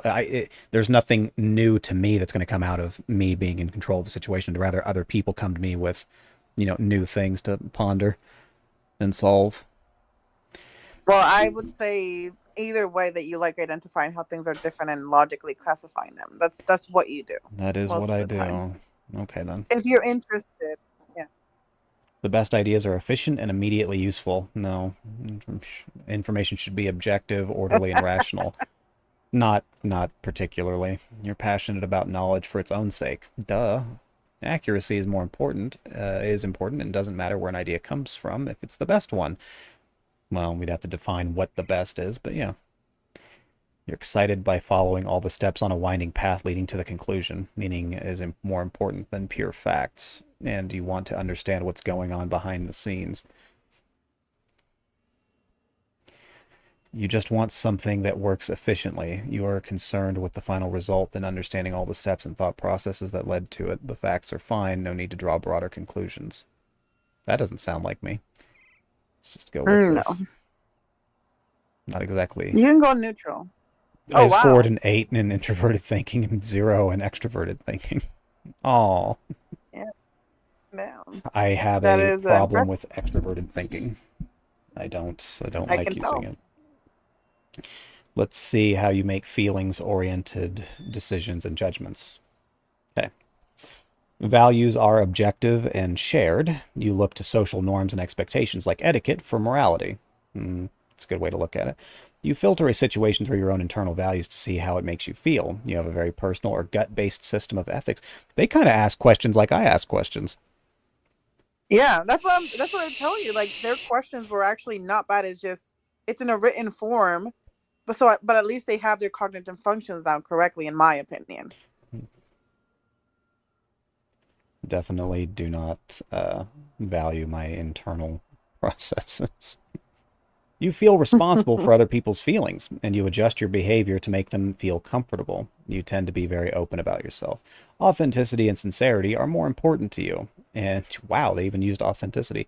And you hate when others seem Yeah. fake or insincere. No, I don't hate that, but I also am not big on feeling responsible for other people's feelings. I sometimes, it's a matter of how much responsibility you want to take, because what you say to someone will absolutely cause them to either, to be, happy or sad or whatever.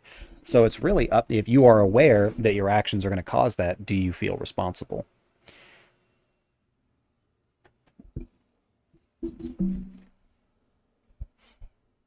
Shared bursts, no, which one sounds more like you? Shared bursts of emotions from a group make you uncomfortable since you don't need or want external emotional support for your feelings. Shared bursts of emotions from a group make you uncomfortable. I don't really, no, I don't think it makes me uncomfortable. I mean, maybe it does. I mean, when's the last time I was in some kind of group support thing? You try to maintain group You're harmony by not very negotiating good at those. conflicting views and finding commonalities. There we go. You interpret situations more by how you feel about them than by the objective facts that are visible to everyone. You pay attention to the moral implications of actions, and you're more concerned with how things should be than how they are. Neither. I mean, I pay attention to the moral implications of actions. Most certainly, most people do. But I'm not necessarily concerned about how things should be, because who's to say what should be? So you interpret situations more by how you feel about them. No, I don't do that. Like, somewhat in this direction. Yeah. You're in tune with how things make you feel. No, you're focused on self-expression and sharing your emotions through experiences or art, not particularly. You're in tune with other people's emotions and you actively try to fulfill their needs. I don't do that either. You're in tune Well, with how it's things not a make you preference. feel. You're focused on self-expression and sharing your emotions through experience or art. Maybe I'm actually leaning more towards that. Like if I'm doing an art piece, I usually say that, like Yeah. some of my best art comes out when I'm depressed or if I'm actually sad about Yeah. something. So we'll somewhat go in this direction.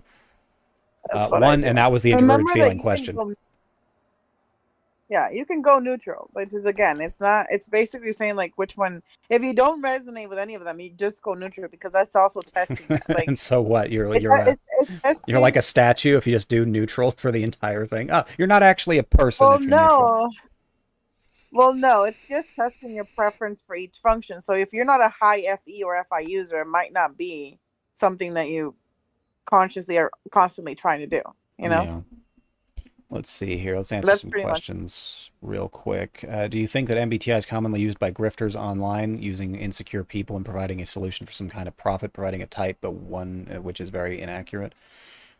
Some people do.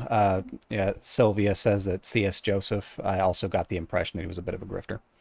So some people do that. I think most people are just interested in being a part of a tribe, so they get into MBTI because most of the time the information that they're given is very digestible, even if it's wrong, and so they be a part of that group, and they just want to keep spreading bad information.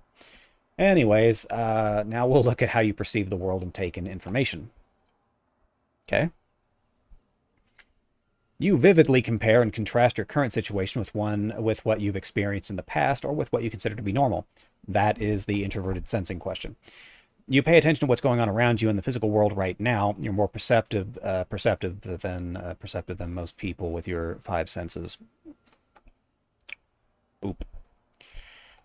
You objectively see what's there in the world around you without applying judgment, personal bias, or seeing hidden meanings. You can often see multiple sides of an issue. And the other one is you subjectively filter new information through your previous knowledge and experiences. Historical context is important, not only your own personal past, but also traditions, procedures, and laws. I'm aware of what laws are. I'm also aware of the traditions and procedures, but is that how I filter new information through previous knowledge? Like, no, I don't do that. You objectively see what's there in the world around you without applying judgment, personal bias, or seeing hidden meanings. I can do that too, so I guess we're just neutral. Yeah.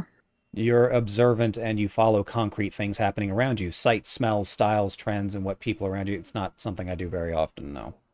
Including their nonverbal cues that others often miss. Okay, I am someone that reads people, I suppose, so maybe a little bit on that side. You like to remember and preserve the past. No, I don't. So, somewhat in this direction. You love the physical world, whether it's admiring beauty or experiencing new sensations. You might be a thrill seeker, fashion guru, or first responder. No. You're very in tune with your internal bodily sensations like pain, hunger, and thirst. Also not that. So neutral again. You take in that's the one thing, like literally introverted sensing is past experiences. Now that can include physical pains, but physical pains, somewhere on the inside, but noticing that is would that be that's more of an extroverted sensing thing, isn't it? That makes you human. It also makes you human, but I'm trying to figure out which function that is, because certainly I usually wind up with bruises and cuts. I've had a bruise right here for like a week now on my arm, and I have no idea what happened. It's just there. Yeah. So it's like I don't. You know what? That makes sense. Remember when I got back from Canada a week ago, and I had this big bruise on my arm, and I was like, I have no idea how I got that. And I was sending no pictures. idea. I'm just constantly covered in cuts and bruises. Some look like I was scratched by a cat, and I know I haven't been scratched by a cat as far as I know. And yet I've got something somewhere. I don't remember where it's at exactly. But anyways, you take in new information and carefully compare it to your own past behavior and experiences while minding your routines. There's a precision to your life, and you notice inconsistencies and details. Rules and precedents exist for a reason. Well, most certainly they exist for a reason. You tend to live in the moment. You might be impulsive sometimes, and you might need to push from the outside world to take action on something you've been meaning to do, but putting it off. You'd rather focus on immediate needs rather than rules or obligations. A little bit of both. So neutral again? Yes. See? One introverted sensing, one extroverted sensing.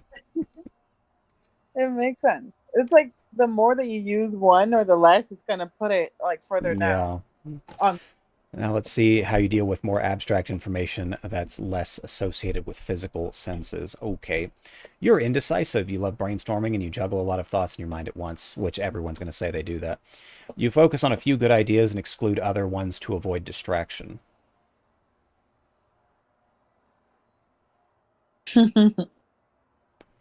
So we're talking about who I am as a person throughout my entire life. So that includes my younger years. And Yep. obviously we have to somewhat go in this direction. But I mean, it depends on what they mean by a few good ideas. So if I'm having a new build on Monster Hunter, I'm sitting here thinking, do I do Blood Awakening? Do I focus on Dragon Conversion? Or do I focus on, let's say, like Heaven Sent or whatever for the main skills? It's like, that's a few ideas, but I want them to revolve around that. Now, I don't know exactly how I'm going to configure the talent packages, the skill packages, so that I can make those work, but, you know, I try that out, and then I end up doing something completely different afterwards. So, my indecisive, a little bit, you know. You're focused on your goals or dreams and look inward for ideas to make the future happen. No, not at all. You take in new facts from the outside world and connect the dots in imaginative ways to create new ideas. Yeah, I know. Your world is an explosion of ideas. It's like everyone's going to hit that direction. Like, yeah, virtually everyone. Deconstructing things into Yeah, their but they component shouldn't. parts, seeing symbolism and drawing connections that others miss. It feels like your brain is doing the processing unconsciously, and you tend to suddenly reach aha moments that make you want to take action. No, I'm very deliberate. You have a variety of hobbies, and you like bouncing from subject to subject. You focus on exploring possibilities. Okay, I'm not even going to bother with the other one. You're open-minded and bored by routine. Yeah. You hate situations that lack exciting mental inspiration. Yeah.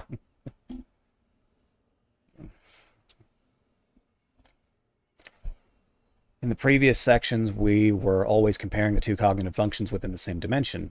To be as thorough as possible, this time you'll compare functions across dimensions. Cool.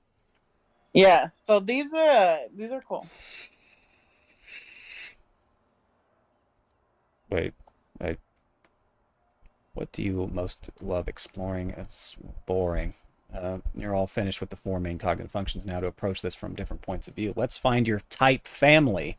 There are four families, each containing four types with several key shared characteristics. Select one if it's clearly you, or you can pick two if you're not sure. If none of them or all of them seem right, you can leave it blank. Select up to two. Which is your family? Order, details, and stability? No. Physicality, carpe diem? No. People, feelings, values, conceptualizer, big picture, and objective. What the fudge?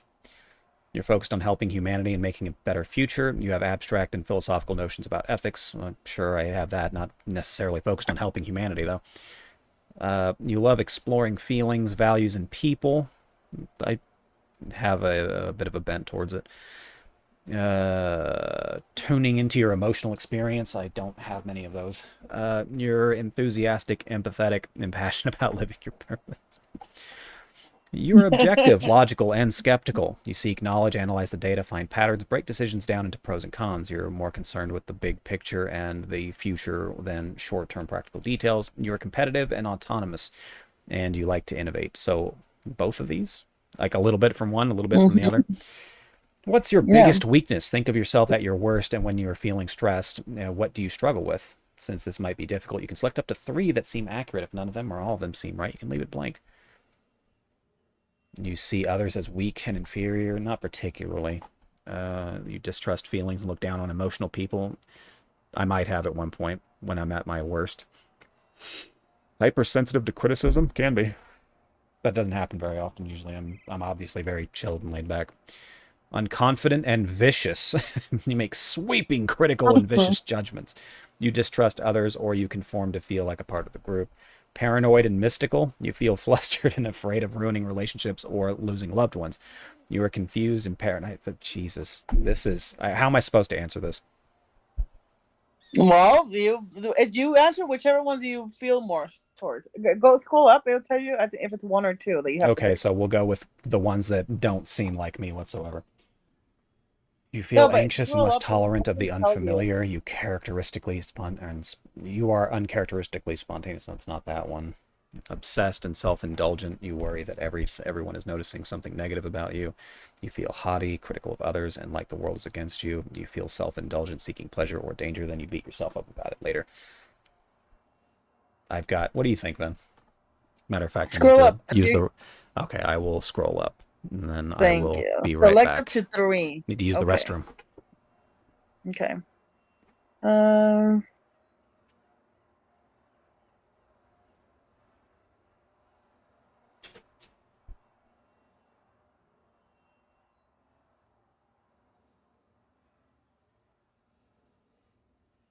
Hmm. Let's see, guys. What do you guys think? Do you guys have any questions, by the way?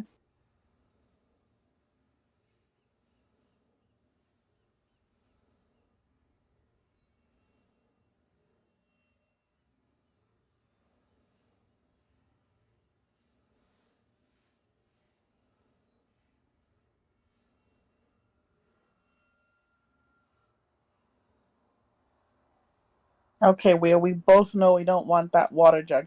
No, no, no.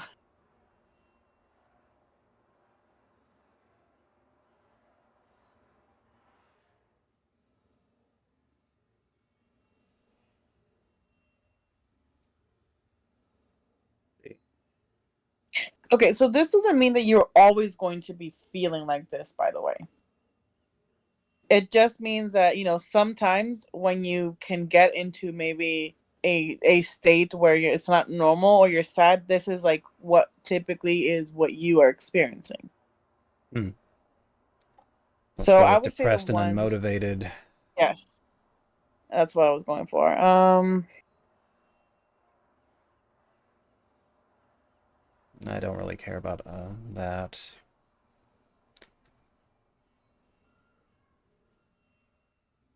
I would say that one maybe, obsessed and self-indulgent. Hmm. Okay. What do you think? Let's just go with it. The only reason why I say is because you don't like people to see you in a negative light, right? FE. That's So normally true. Yeah, I'd rather people not yeah, see me in a negative light if possible. exactly. So that would be considered. It doesn't have to be something that you're always experiencing, but something you try to avoid, or that when you do feel, it's what happens. And you don't have to select 3, by the way. You can select anywhere from 1 to 3. So if it doesn't apply to you, then you don't need to select it. Okay, we're just gonna go with next then. Hmm. Oh wait, it doesn't let you go. Characteristically spontaneous and reckless, not really. Just to round out your results with a little more data, here's a short, more traditional personality test where you pick broader dimensions instead of more specific cognitive functions. Mhm. Oh, am I supposed to Yeah, you need to read them. go? Let's see. Imagine that you just got home from a long day at work and you're feeling low on energy. What's the best way to get re-energized? Oh God, doing something fun. So, neither one, I imagine. Some alone time can be nice now and then, but you're literally energized by people. Can get some alone time. Sure, hanging out with your friends is great, but to truly recharge your energy, you need some solid time with no one else around. You prefer people around you. I do. My name is Ven Sylvia, and no, I don't know my Enneagram type. I have someone that's going to type me on Enneagram. Which way of making decisions comes most naturally to you? You probably use both of these methods, but which do you go to first and feel is most important for you personally? Well, the pros and cons work out what's most logical, but doesn't mean that you're a robot without feelings. Check how your gut feels or choose what best aligns with your personal. Jeez, knees. Imagine you're walking around outside. What does your attention tend to be focused on? My destination. On the future abstract, you've focused inside your head on ideas and possibilities, however impractical. On the present or past, you're focused on what's real, practical, and actually happening in reality.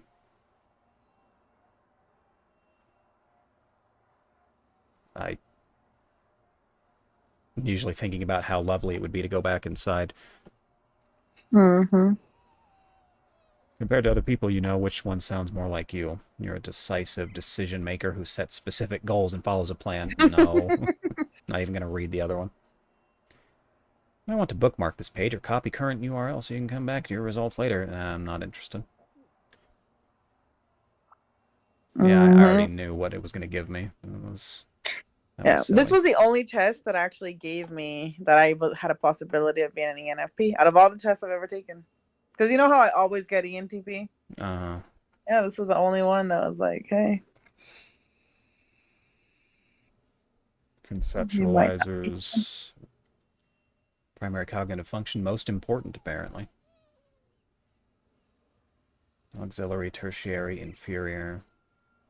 This is me. Learn more.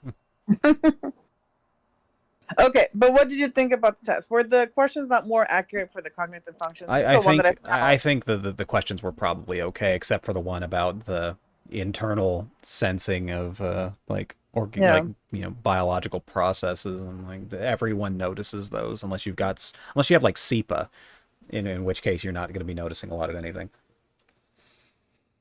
Yeah, but I thought this test was like out of all the ones that I've ever taken, the one that at least had accurate questions. Now, if you don't answer it accurately, well, then yes, you're not gonna get an Yeah, you're accurate still result. But you yeah, can answer in whatever way that you'd like, and so if you are aware of how of MBTI even a little bit, you'll be able to get the result that you want from the test.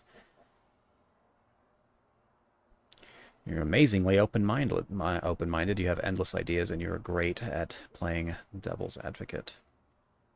You like keeping your options open. You don't want to have to commit to one single path or task. You hate dealing with bureaucracy and logistics, and you feel drained when you're boxed in or bored. You struggle with balancing logic and your subjective perceptions on one hand with other people's feelings and social conventions on the other. Sure. Common challenges: follow through, finishing projects, difficulty with routine, logistics, bureaucracy, tendency to debate too often, insensitivity, sure, overthinking and analysis paralysis. Well, I don't believe that I overthink anything, because that's a matter of opinion as to whether or not you overthink something. If you're looking for a particular outcome of something, then yes, you may overthink it. Like, you don't need to do a whole lot to receive the desired outcome. But we're talking about philosophy and whatnot. In which case, can you really overthink it?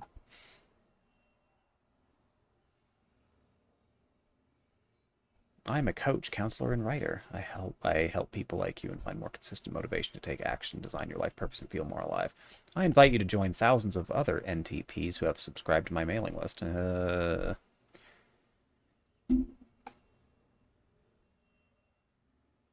was a reason underneath that. You want to shift something in your life. No, I mean, sure, I'd love to shift a lot of things in my life, but realistically, I took your test because it was sent to me, and I'm on stream. So, thought it would be fun.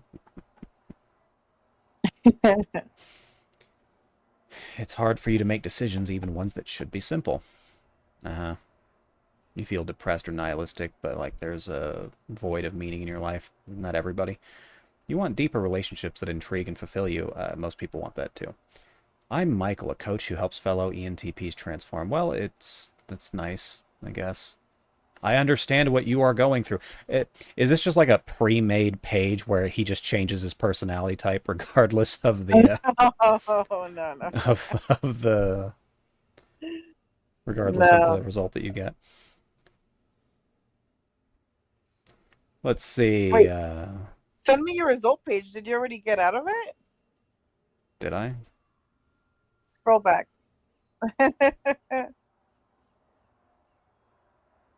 Yeah, go back I'm again. still going back. Okay, Okay. there you go. Send me that link, because then when someone asks and you're like, "Well, I took it, but I don't remember how I have it," I'm gonna be like, "I got it. I Okay. got it." There you go. Thank you.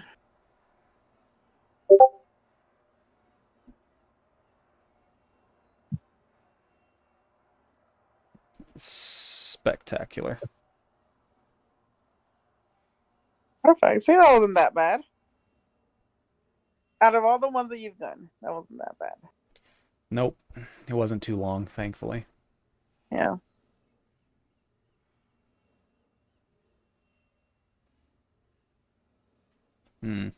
How does he make money off of this? He has coachings. He does coaching, so that's nice. Yeah.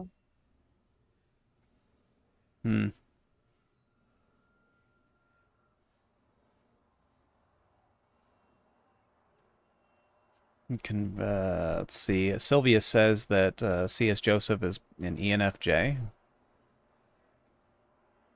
Well, if his system is based on emotionality, then it's probably not extroverted feeling. I imagine it's introverted feeling. When I listened to Joseph for that short period of time, I thought that he might have been a feeling personality that had a chip on his shoulder. Just not sure which chip or where. Wow. That's just the impression that I got. So Yeah, the logic behind his whole the way that he describes the eight cognitive functions, which I have right here, is not accurate in my opinion. it's not accurate in your opinion? Yes, in Hmm. my Well, what does he say I about can't introverted sensing? Is it also about internal bodily introvert functions? sensing, he says endurance, duty, concentration, habit, attention, experience, sharing, faith, security, effort.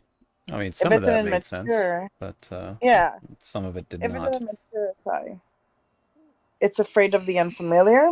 And if it's an SI toddler, mature SI is courageous about trying new things. Huh. Okay, then. I'll just send it to you. Well, that was fun. Sure.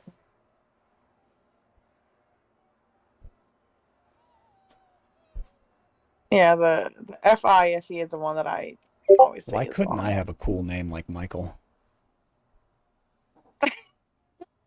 You have a name that's not common. It's not common, but it's kind of silly.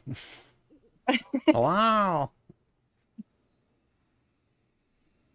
You're always knocking your name. I think it's fine. Mm. The only thing I really like about it is that it's 4 letters, so very easy to write it. Yeah, both your name and your last name are easy. Mm. Okay, well, that was something. Um, I recommend that some other people take this test and we'll see what results they get. Test it out. Test the test.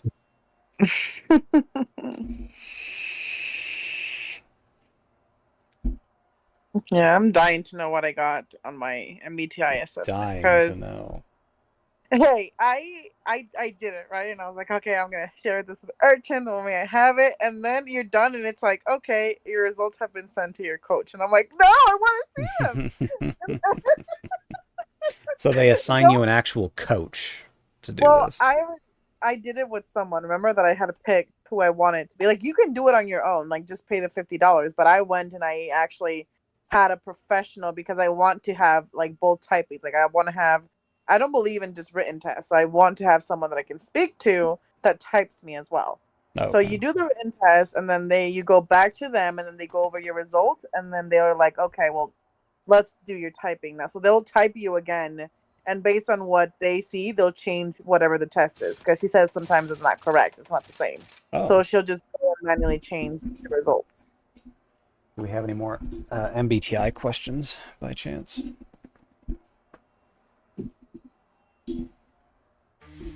It's Saturday. It's a chill day. That's what we do.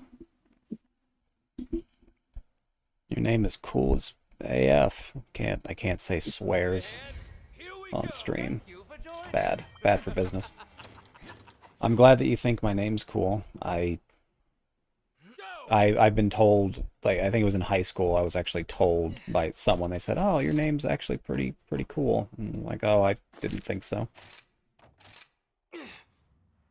Okay, Mr. Negative Nancy. Yeah, Ben, what's your MBTI? My MBTI is I'm an ENFP. Sylvia.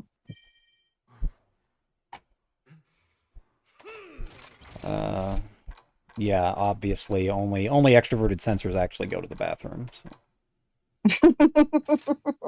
everyone knows that.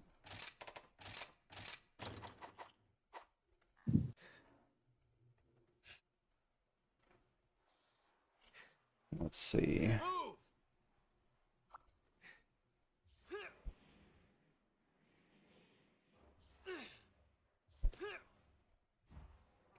What makes ISTPs enjoy playing chess? Does anyone have an answer for that one? I was about to answer. Well, I'm willing to Oh. hear that answer. No. I'll wait for someone else. Mm.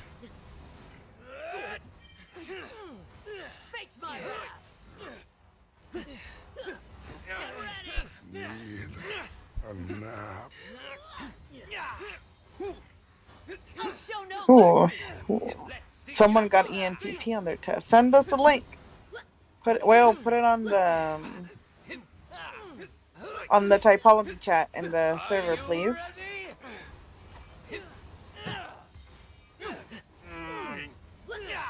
Fear my strength. Glad that's over. Victory. Oh, Violet got it. Face my wrath. What? Violet got the answer. Violet said, "I It's would about guess." strategy. Don't mind me. Like, I mean, it's certainly not. Is it just the idea of trying to out-strategize someone else? Because, I mean, it's certainly not a real mirroring of real life at all. So,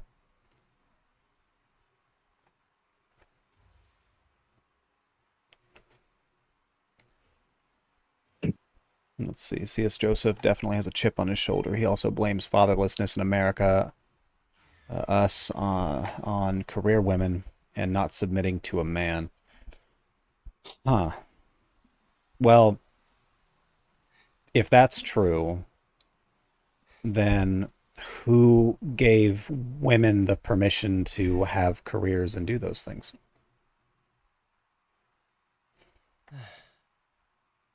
No one should have given women the permission to do those things.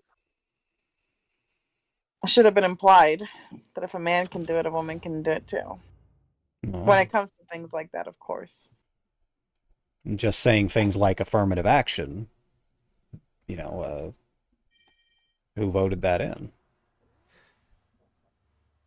Before women could vote, who voted on those things to make that happen? So, if you're going to blame women for that, then you're going to have to blame the men.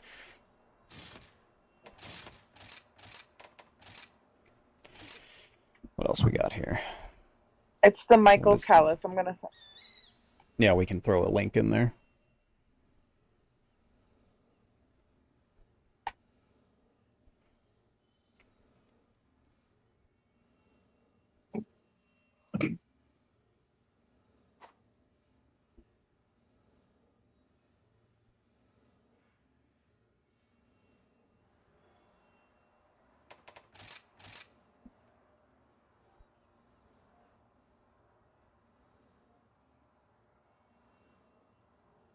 Bob and Brianna are missing today, which is weird since they're typically around for Yeah. Saturday sessions. Bob said she was going to be here.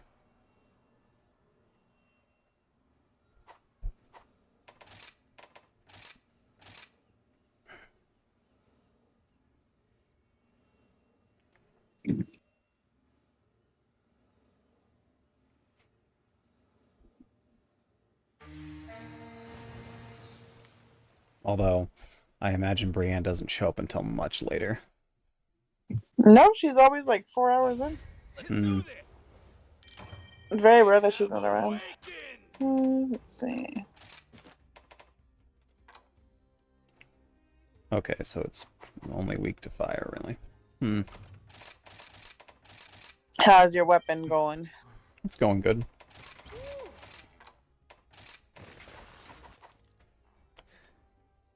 Always trying to make the charge blade a little more relevant in the meta. I only knew one Lyle in my whole entire life, and he used to bully me relentlessly for being socially awkward when I was in the 6th grade. Well, see, all Lyles are bastards. You should know that. What would the world look like where women were the true leaders of society? I don't want to see that world. Women are petty. Like, even when you have a female boss, you never want to have a female boss. You want to have a male boss because women are notorious for being rude and mean to each other. Oh. Well,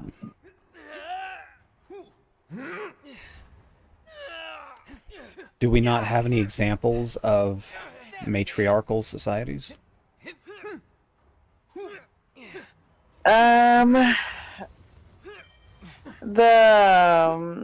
In Africa, the tribe that started the slaves trade, one of the first tribes in Africa started the slave trade. They were a matriarchal society. They were mainly the females were the warriors, and what they did was that they took other African, little towns, cities, whatever they were, tribes back then, and they used those people and they would sell them off to to the black trade market. Like, yeah, that's how Europe and other people got their slaves. So, see, there you go. Well, there's one example. Maybe there's some more that we can look at. I'm trying to think about something. Let's see. Good job. An FE user boss? No, those are the worst ones. Like, literally, FE females are the worst ones. They are the worst. They're the fake ones. They're the ones that say things just because, they know it's like the right thing to say, but then they stab you in the back. You want an FI. If you're going to get an FI and a user, you want an FI, but not a high FI. Maybe secondary FI. Because high FI, they're going to be all like, oh my God. They're going to be crying. So you don't want that. So you want balance, it sounds like. Yes. Yes. You want it in the second position. Second position. Yes. Okay. No FE in first. Or FI. No ENFJs, no ESFJs. Yeah. Nightmare. Nightmare fuel. You heard it here first. It's true. If you want a boss, go for a second position introverted feeler, I guess. Yeah. So you want an ENFP or an ESFP boss. Exactly. There you go. Good enough for me. I assume I'd be able to charm my way into a position with either of them, where I don't have to work and still get paid. Exactly, yeah. I mean, if you're a man, I don't think you would have any issues with any of the feelers, right? And it doesn't matter the position. Most of the time, you're going to be fine. But if you're a female, no way. Like, you have to be able to fit into the little group, like their cliques. And if you have a little bit of independence and you're like, I don't believe in like socializing, then you're done for in that job. You're done for. Yeah. So if you have FE, you're fine. But if you have FI, then no. Just look for another job at that point.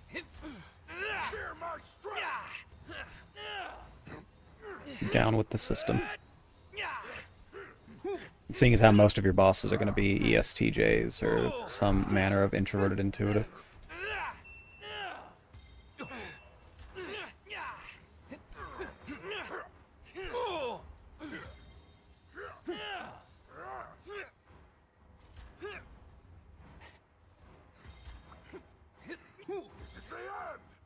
I think wasn't it Argentina that had like a in China had a female empress, and they were thriving when she was the empress. I remember that. I can't remember which one it was. I think she was the only female empress in China. I have to look more into it, but I'll come back to that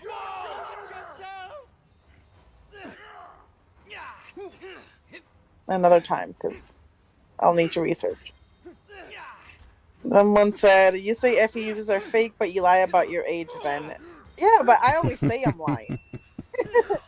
It's like, even when I said it on stream, I was like, I say 25, but it's not. Well, I like that one, though. Find introverted sensors with or second position introverted sensors, and that'll fix your job situation.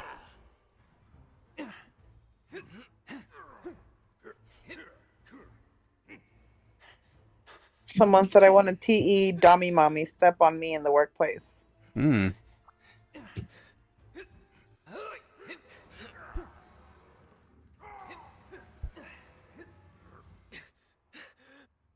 Move. See, I don't mind if you're like talking about your job and, you know, that's why you're stepping on people in the workplace. But Thanks. when you're doing it because of the gossip trend, you know, like if you're not focused on the job and you want more out of them, then that's when I have the issue. Like if I'm going to work, I only want to work. Thanks. Don't bother me about your personal issues. Like that Mm. that's not work related. Keep that outside of work. Now if you need something and you're like, hey, you know, Van, I'm struggling with this at my house. Do you mind giving me a couple of days to finish this project? Sure. I'll even help you do it. You know, that's not a problem. But when you like try to be catty and talk about other people and then start drama for no reason, that's when I'm like, no. Mm. Stay away.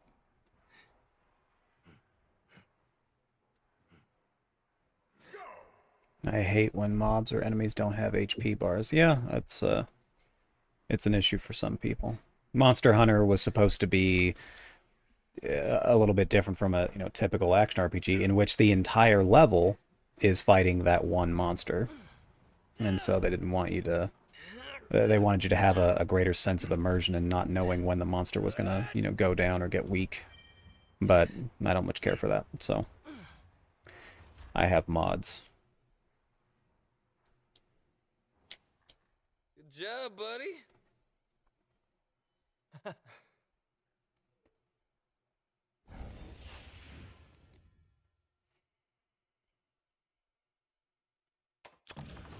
And sent the link for what? Yeah, no, I got it for the Carlos test. I'm Oh. just gonna collect links there, guys.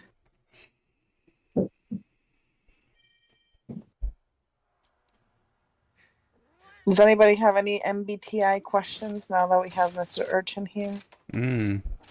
Bombard him with all your questions. Been here for a while though. When did I turn this stream on? It's like 1 something. Let's check. You Still can got check that. announced? Yeah, 1:46. Oh, yeah, well, kind of late then. Yeah. So 2 hours and 20. Let's do this.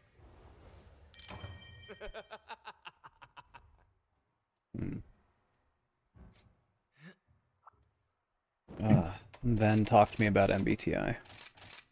Okay. So I have been thinking since, people asked that question and they were talking about bruises, if there is maybe a correlation between sensors noticing those things more. Because I'm Well, always asked. they would pay How do attention you to their physical surroundings more often. That includes, seeing things, so. Yeah. So maybe it can correlate to things like that, right? Maybe.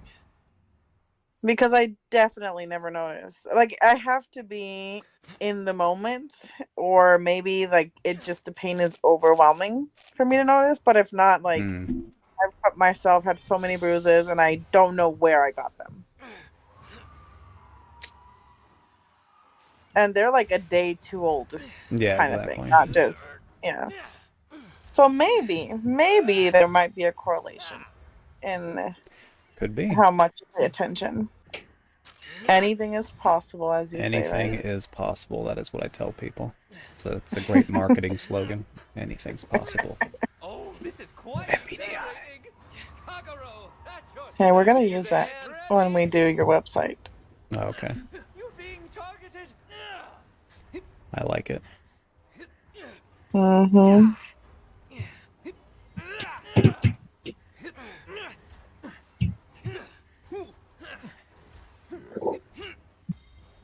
Let me see. I know that people were asking, aka Bob, because Bob always has questions. Most certainly.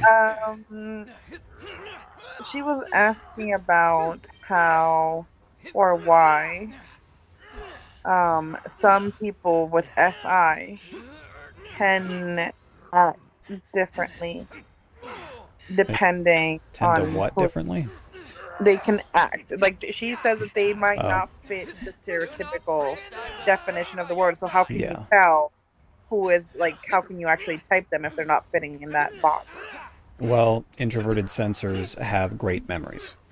And so that's where I would first start testing them. How good is your memory? What was your routine today? Those kinds of questions. And then the amount of detail usually tips you off as to whether or not they have a strong preference for it. Show no mercy. Can you tell us what you mean by details? Because like with the first time that I remember one time when I said, "Oh, that person looks like an ISTJ," and he was like, and I said they had a lot of details, and Urchin started laughing at me, and he's like, "Where are the details?" He's like, "That's the first thing I noticed. There were no details," and I was like, "What do you mean?" So He's like, we had somebody, I don't remember who it was that we typed, but they were able to list off all the things in their bathroom unprompted when you asked them about it. Yeah. Even down to what kind of conditioner and shampoo they were buying. And the color of the Yeah. bottles. It's like that. You have to have a pretty... You have to be thinking about that kind of thing a lot to notice those kinds of things. Especially when you're a man. That's a very impressive use of your memory. That kind of a thing. So, who was it? Your friend, your ISFJ friend. Yeah, Ariana. Ariana. Yeah. So usually towards the middle or the end of my typing sessions, I usually ask the person a question. I don't want to give it away in case you haven't been typed yet. But they were not only able to answer a question, and this was directly references their memory or how good their memory is. But she was able to answer that question and then like 3 more questions after that in order perfectly. And I was like, wow, that's impressive introverted sensing there. And of course, she was a ISFJ, so lead position introverted sensing. And that's something that you'll notice amongst friends or family, like people that somehow have the weirdest memories. Well, it might seem weird to you anyway, if you're not someone that preferences introverted sensing. For them, having that kind of a memory is normal, and that everyone should have a memory that good. So when you make that's why ISFJs typically get upset with people not following routines, procedures, etc., because they assume that you should be able to know these things. You should be able to remember, and if you can't remember, then you are beneath them, and they already don't think highly of themselves. So if you can't remember this stuff, then they're going to think you're dumb. And so they oftentimes find most people to be, in quote, dumb, and therefore they don't enjoy spending much time around them.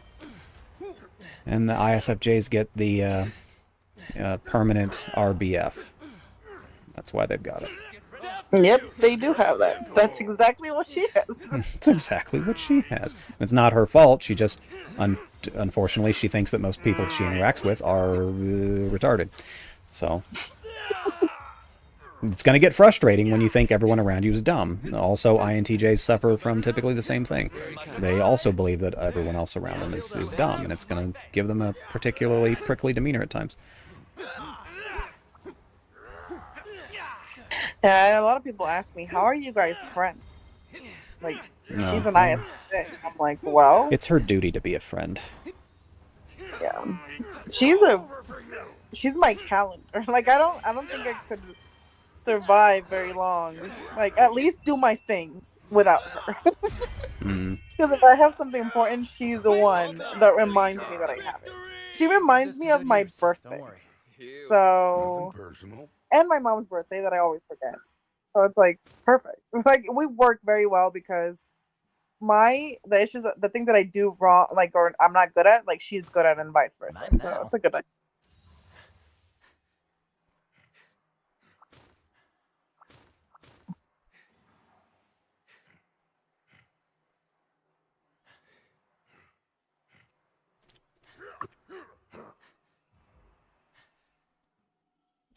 Okay, so for SI users, we start with the memory and test the details. Mm-hmm.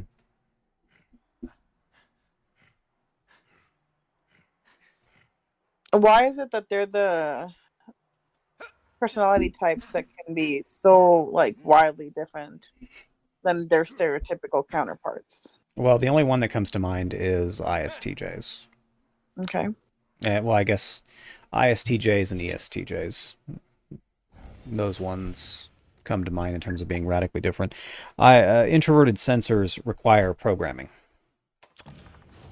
That's it. I mean, they need programming, and so they're very receptive to it. And so a ISTJ that grows up in Central California is going to be a lot different from an ISTJ that grows up in, like, I don't know, North Texas, we'll say. They're going to be very different. Their habits, the way that their personal morals and values, it's going to be way different. They don't come up with their own ways of living. Or at least they're not supposed to. And then when they have to come up with their own ways of living, it's, usually not good. Like Jeffrey Dahmer. So, when left to our own devices, we sometimes make awful decisions. So, were your ex-girlfriends aware that they were an ESFP and an INFJ? The ESFP, no. The INFJ was aware. She was an INFJ.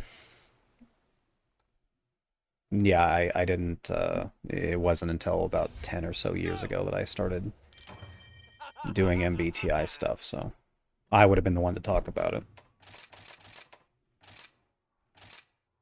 Do they typically get annoyed when you talk about it, or do you even talk about it? Like, I don't even bother talking about it. Like, it's pretty easy to tell when someone's not interested in conversation.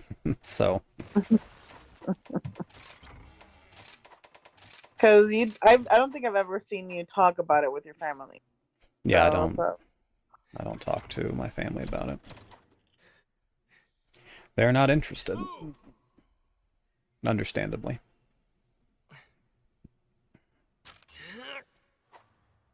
Ooh, let's see. My brother Joseph, he was vaguely interested in MBTI. It's just that he was doing other things, and so he's like, "Yeah, I'd like to learn more about it, but I'm busy and I'm doing all these other things. I have, he's taking care of like 2 families. yeah. So he doesn't have the time to sit in on MBTI for 6 hours a day. So." Yeah, it does take a while when you're trying to learn. He will randomly come back from the dead to ask me questions about MBTI, though. He's like, so yeah, tell me about this type, and what type do you think this person is, and stuff like that. He's aware of its value, or at least in the way that I describe it. Mm-hmm. Get ready. Hawaii had a matriarchal society.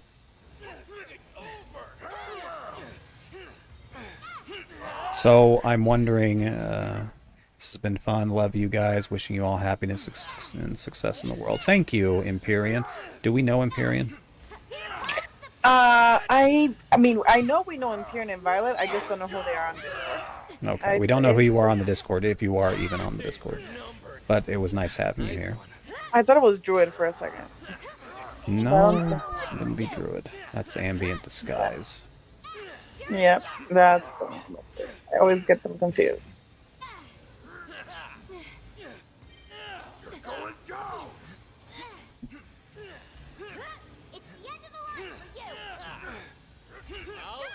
I wouldn't even ask you who Violet is on Discord because I'm pretty sure you don't remember. Violet?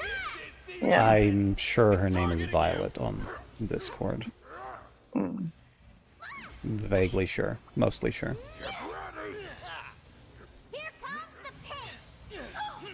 So, which people have you met had the same type but acted radically different besides? Unfortunately, I do find a great deal of consistency between people of the same personality type. It's a great deal of consistency. That's how I know it's working.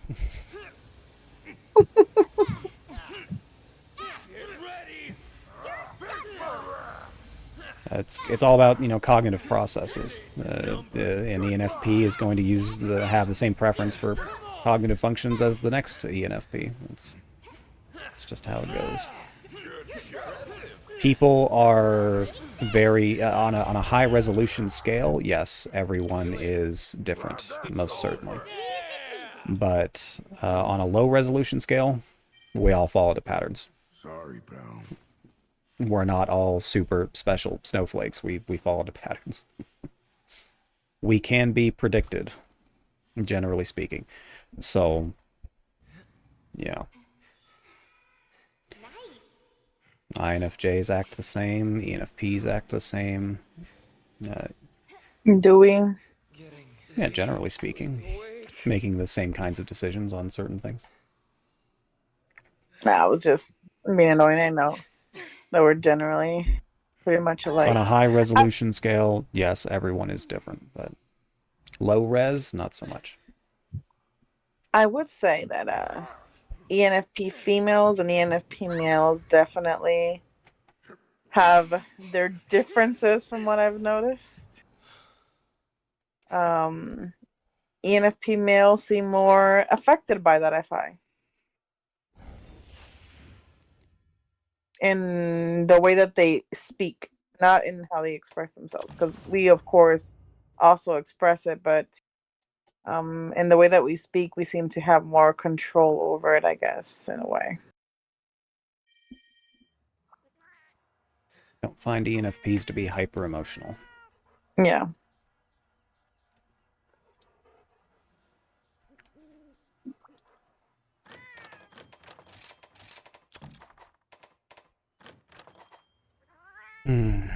More MBTI questions. Let's go.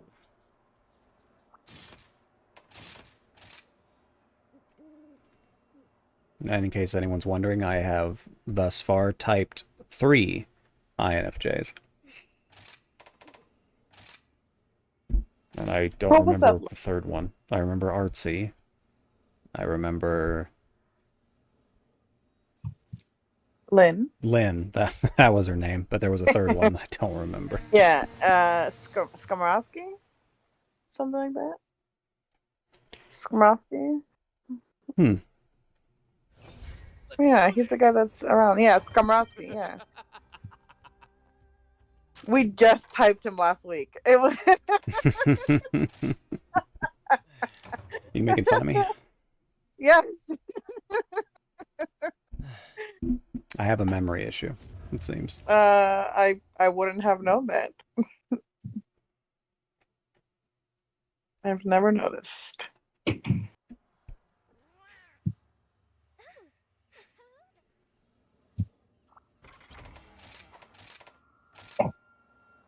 Which type did you type the most? Ben, which type did we type the most? We have typed more so far ISTPs, very closely tied with ENFPs and INFPs. Oh no, INFPs have also been pretty common. So I think there's like a three-way tie between those 3 personality types at this point.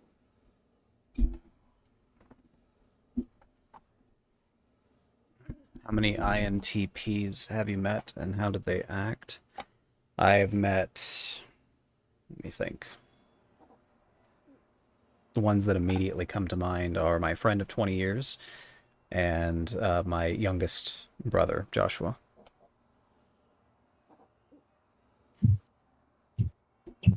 Other INTPs. Well, ones that I have typed. How many INTPs have we typed? 1. 1. So, was that Harley? Yep. Harley. There used to be someone in the Discord named Enigma. Oh, Mayo. Mayo. I suspected that she might have been an INTP. Really? Enigma? Yeah. Yeah, I thought so. But it's been several months since I've spoken to her last. And Mayo, he's seemingly gone as well. He hasn't talked to me in a very long while. Oh, you know what? I do remember when you suspected that because I asked, and you were, because she believed she was an ENTP. Mm-hmm. And you were saying how you didn't know an ENTP who at that age was going to stay indoors like that and that did not like people. That's a tough one. Yeah, I remember now. Mm-hmm.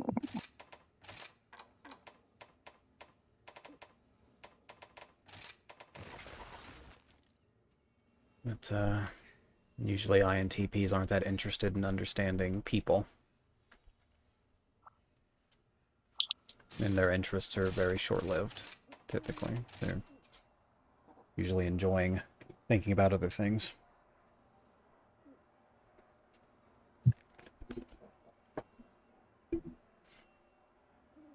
And as a matter of fact, my friend of 20 years will sometimes get into the Discord, my MBTI Discord, just to bother me, at most. I like him. He's very nice. He's a very nice person. And I don't like many people, so he's not bad. Not too bad.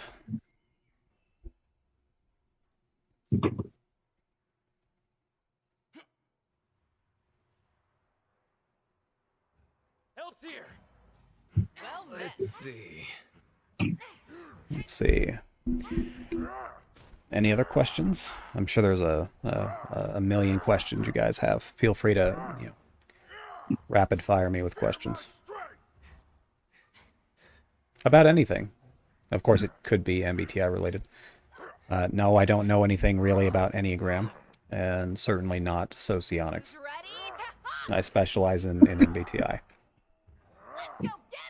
What do you think about OPS? What's that? Do you know OPS? It's the same thing as MBTI, basically, but it's just a personality system that was developed by another group of people.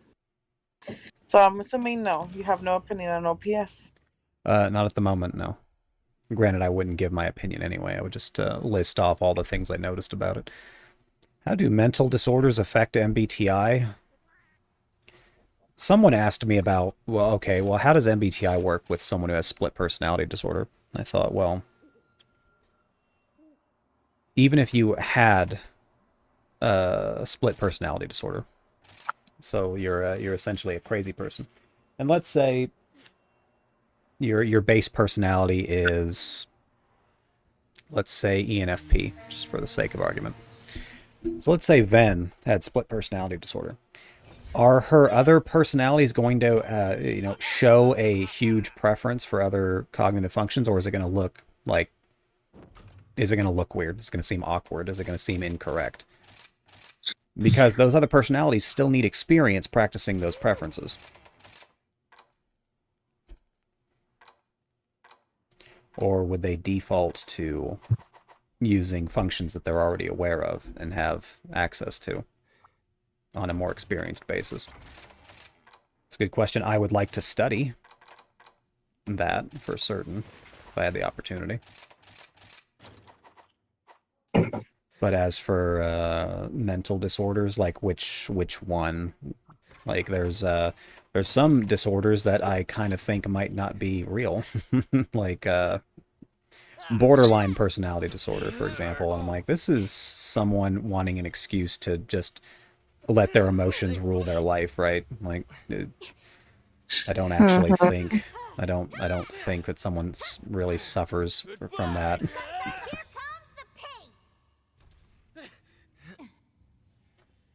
That was an example. Is ADD a form of, is that a mental disorder? Really? Attention deficit disorder? At least in the way that we understand it. I would say that most likely someone that had ADD was, like actually had ADD, I assume would be a high-end introverted sensor. But I could be wrong on that too.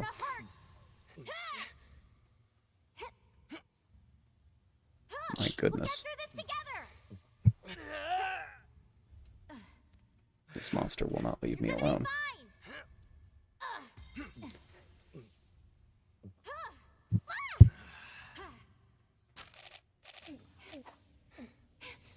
This one's gonna hit hard. Okay. Take this.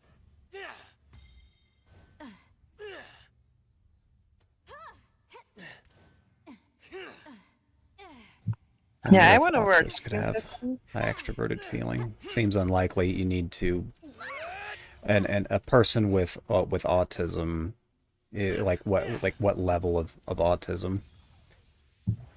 You know, like they're not gonna have any real understanding of social harmony, and they'll have virtually no understanding of it. So their extroverted feeling would be extremely low as a preference. It's coming for you. Take this. Matter of fact, there was an episode of House about a woman who was eventually diagnosed with like McLeod's syndrome or disease or one of those. And essentially she had perfect memory. I was like, that's pretty amazing. Perfect memory. Perfectly perfect memory. She could recall things from virtually her entire life. And she came off pretty strong as an ISFJ. But she was part of the McLeod syndrome or whatever, was that you have OCD. And that essentially she was just really obsessed about her whole life. And that's why her memory was so good. I was like, huh. It's an interesting thought. You're the target. Imagine being so obsessed about your whole life that you have excellent memory regarding it. Yeah, that's no way. I need a breather. That sounds depressing too. She did not live a happy life. Yeah, I remember the episode, and she was everything anybody did. She was like, "I can't let it go," because I remember. I'm like, "Yo, calm down." let's calm down a little bit. High functioning, yes, very high functioning. She was a waitress, if I remember right. Yeah, she No was. pun intended. She was. That's how she remembered that the guy was cheating on. No, on it the was the wife. woman. The woman. girlfriend was had ended up was hanging out with his best friend or something. Yeah. So I guess they're not best friends anymore after that. I mean, I guess. I would assume. I mean, typically, I mean, the guy can still be friends, but the girl is definitely gone, right? At that definitely gone. Farewell. I've got a surprise for you. I was seeing that China still has a matriarchal society. Still? And one of their tribes has 40,000 Here comes the pain. people in them, and Eyes on you. it's the women are the one that play the primary role. Need help. Interesting. Yeah, but And that's they're modern day China. yes, modern day China. Like they're still right now. Huh. I don't know Well, there you how go. they're surviving or if it's good or not, but yeah.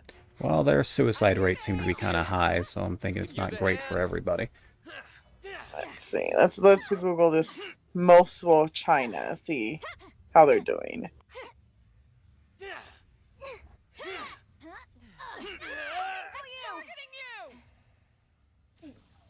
You're done for.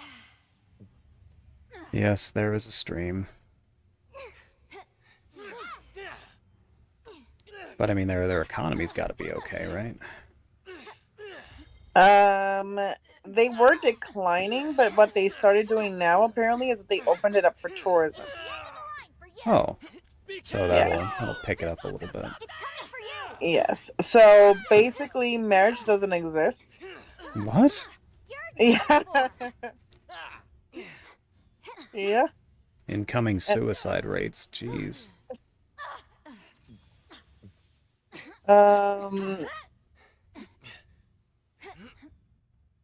Yeah, the grandmother sits at the head of the table. Sons and daughters live with her, along with the children of those daughters, following the maternal bloodline.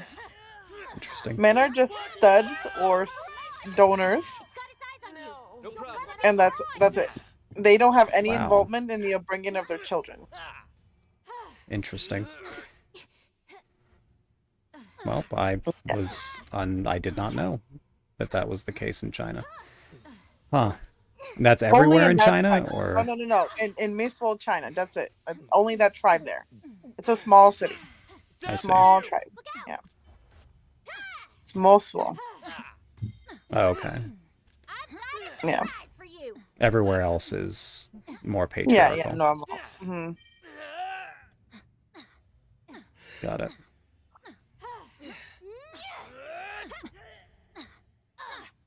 You're done for.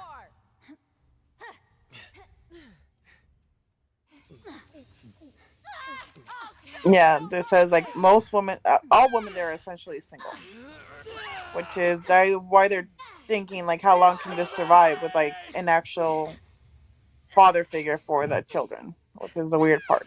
Mm-hmm. Mm-hmm. Hmm. Well, that's good to know, Mm-hmm. I suppose.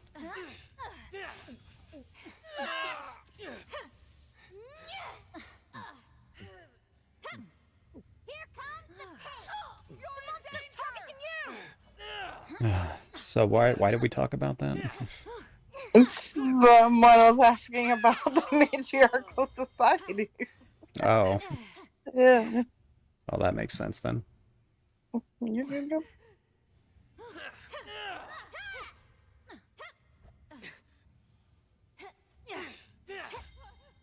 It's over.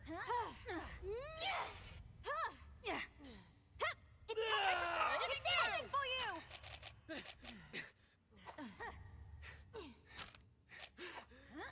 See anybody have more MBTI questions now that we have Urchin here? Nope. No more questions. No more questions. No one ever has questions except Bob. We all just like watching Urchin and the wife beater, I guess. I can think of worse forms of entertainment, I guess. Bye. This is gonna hurt. Can you? Yeah, I could be naked. That would be bad too. Yeah, no. That's definitely worse. Got him. I'm trying to find something to eat, guys. Someone please help me. Because Urchin always just tells me, pizza. Pizza. Get some pizza. Duh. Dive deep into psychology once I found out my oldest brother developed the onset of schizophrenia. That's schizophrenia? When did that develop? Like when he was like 10?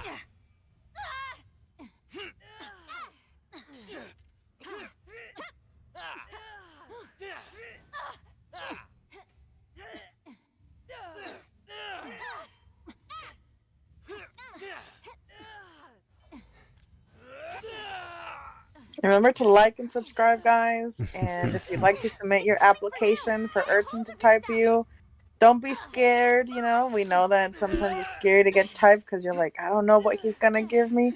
But it's okay. Just join the fun. Just join the fun. Yeah. No one is going to force you on anything. It's just good to at least, you know, hear someone else's perspective on it that has studied this for a long time. Too many years. Take this. I was pleasantly surprised to see some of those questions on the Up yet.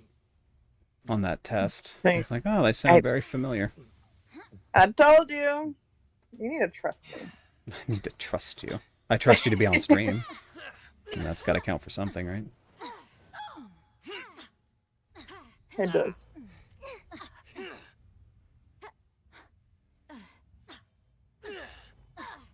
Thought about bringing Bob on here when you were gone. After you.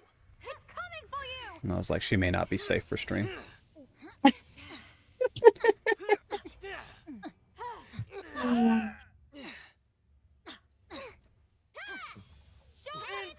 I actually was thinking the same thing. I was like, oh, let me ask Bob if she's available. And then I was like, I don't think that's going to go well. I will need to be there. It may not go well.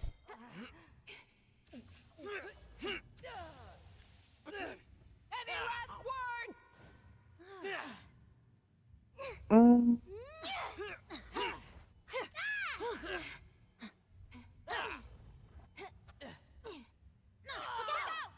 It's targeting you. It's the end of the line for you.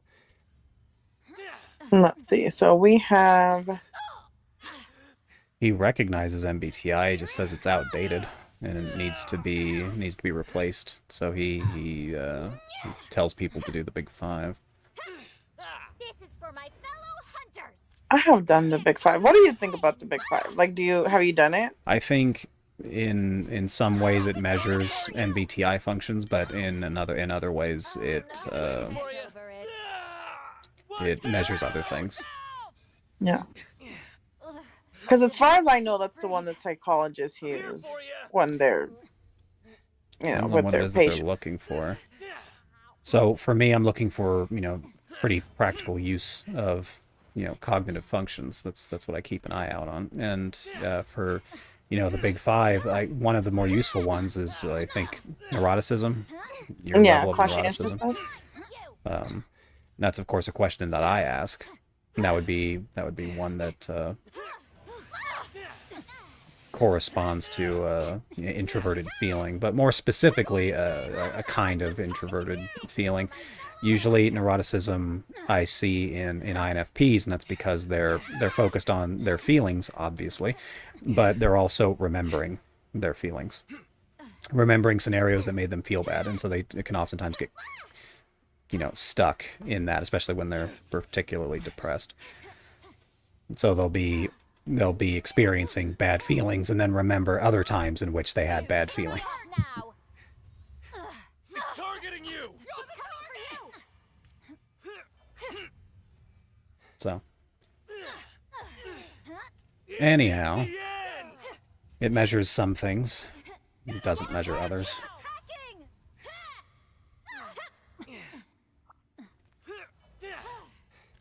Throw the target. Let's see, agreeableness, I imagine, measures your level of extroverted feeling. Yes, that's what it does. If I had How to much guess. do you think I got in agreeableness? Midway or slightly less than midway. Be careful. I got a 0.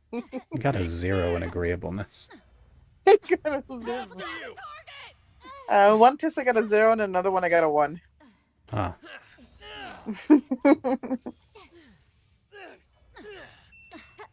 You're just not an agreeable woman. Apparently, I thought I was pretty flexible in some things. Is that why your mom says you're still not married? My mom doesn't understand. She thinks I'm collecting rings. You're collecting rings? Yeah, she's like, I don't know how many men have asked you to marry them, and she's at this point every single time. I'm like, I don't know. I met this guy. Well, it's been a while now because I haven't dated, but she'll be like, okay. She's not even impressed anymore or surprised. She's like, she doesn't care because she doesn't think I'm gonna say yes to them or like actually marry them. So for her, you're it's not like married. another one. Okay, are you gonna marry this one? So, absolutely not. Yep, that's my answer. She's like, yeah. She's like, this is old news at this point. This is not even interesting. Hey, it's hard to commit like that. Like I Yeah. need some assurances. Commitment is difficult.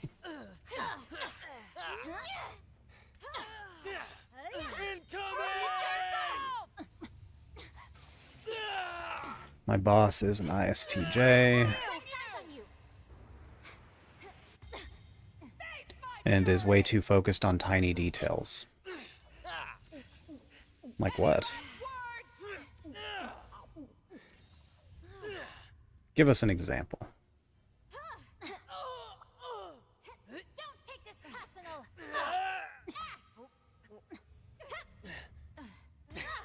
It's targeting you.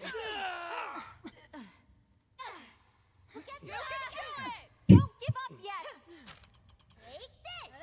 That better? Cheers. I am Kind in of your you. debt. Bring it on. Thanks. Very Thanks. kind of you. Watch This one's gonna out. hit hard. Comes. You I want needed my that. Cheers.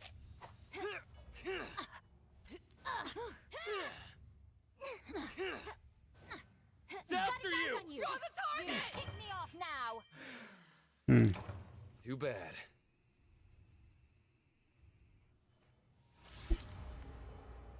What else we got, Ben, for Saturday? Let's see. You don't have a typing because they need to sleep. So that's going to be on Thursday. Thursday? Yeah. And no, we don't really have much at the moment. You've done it all. I've done it all. You hear that? My job is done. You've been very efficient, sir. It's been a nice couple of weeks, I guess. Not so bad. Had Um, worse. See ya.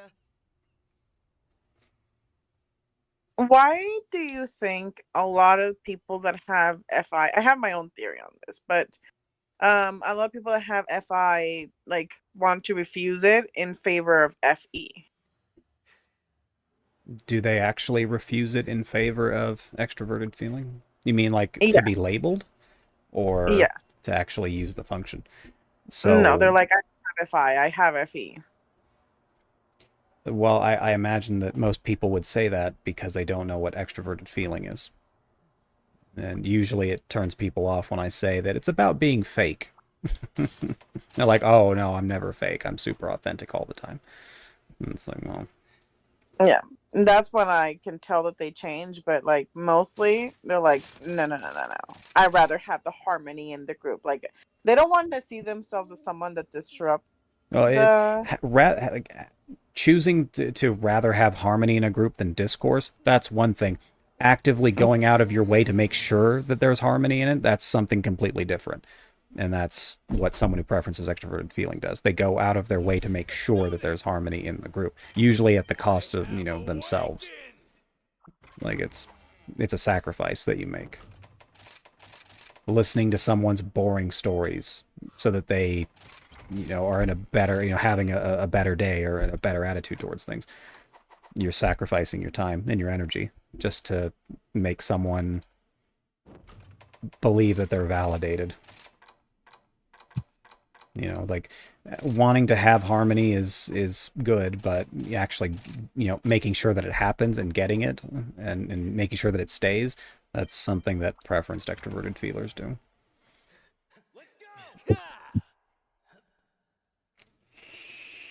yes, but most people how they view themselves is kind of because they don't understand FI and FI just has this negative connotation to it. And we Which don't I'm live in a just- society that values introverted feeling as much. I mean, not in many places anyways. Like if you go into a college campus and they're like, "Oh, your feelings matter and your feelings are so important. Tell us how you feel." That like those kind of places, yeah, sure. It's still, valid and useful for them, but for the most part, your personal feelings aren't going to make you more money typically. So, people tend to push it down and say, well, if you're crying, then you're not spending time making more money. As an example. And let's be real, do people really care, or are they just saying that because it's what like society is trying to condition people to say at this point? Hard to say. Mm-hmm. It's just we don't live in a society that values introverted feeling as much. And if you're male, like if you're an ISFP or an INFP male, then you know for certain that your personal feelings are not valid, or not valid, but valued by many other people. They don't expect you to do those things. Nice riding. They don't expect you to express your personal feelings. They expect you to keep it in. And that's got to cause some kind of damage. Because you can't turn it off. You can't turn off your constant perceptions of morals and values and ethics. You can't turn it off, so it's got to hurt. Mine now. It's not your fault. I'll just take this.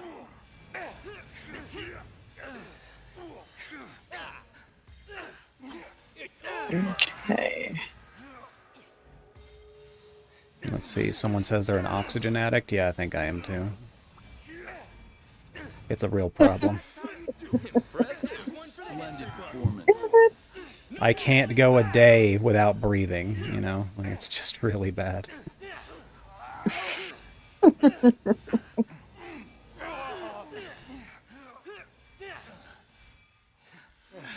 one. See, I'd rather not breathe. I'm sure, it takes so much time out of your day. It does. It takes effort. Like if I start thinking like, oh, I'm breathing, I have to like consciously be actually breathing because I can't do it on my own. Does that not happen to you? It happens to me too often, yes. Yeah. It's like now I can't not think about breathing. Now I'm screwed. Exactly. And if I stop So- thinking about it, I'll die.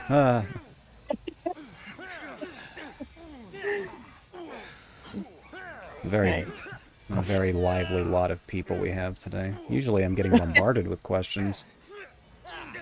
But not every Saturday is going to be that way. May have to do it on Sunday as well.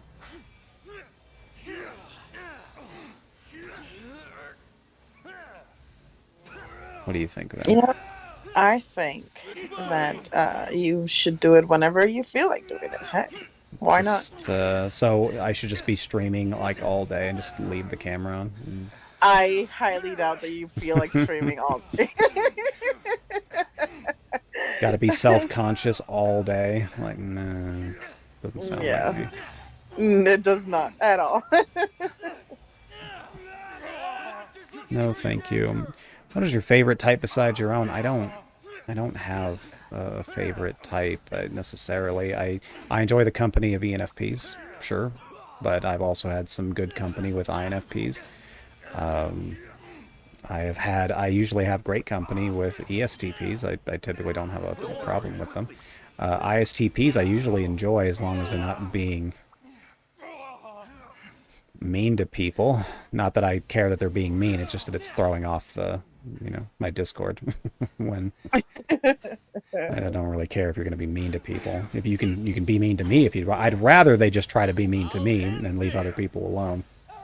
Because I can laugh it off, but most people can't. So, but they're never really mean to me. Like we had what was his name? Sabrini, and I never had any personal problems with him. Like we never fought or argued, but if someone said something that did not agree with his logic, he let them know that they were dumb and stupid and just very aggressive about it. And I was like, just stop, please. We have 3 ISTPs that left the past month, so it's clearing out, I guess. We've lost some ISTPs, which it's sad to see them go. On the other hand, they didn't really care about MBTI, so it's kind of. Hopefully, they find greener pastures. I'm sure they will. I'm kind of thinking they won't. I was trying to be nice. Hey, this is like I don't want to. Have you watched Inside Job? No. What is it? What's Inside Job? Ben, have you seen it? No.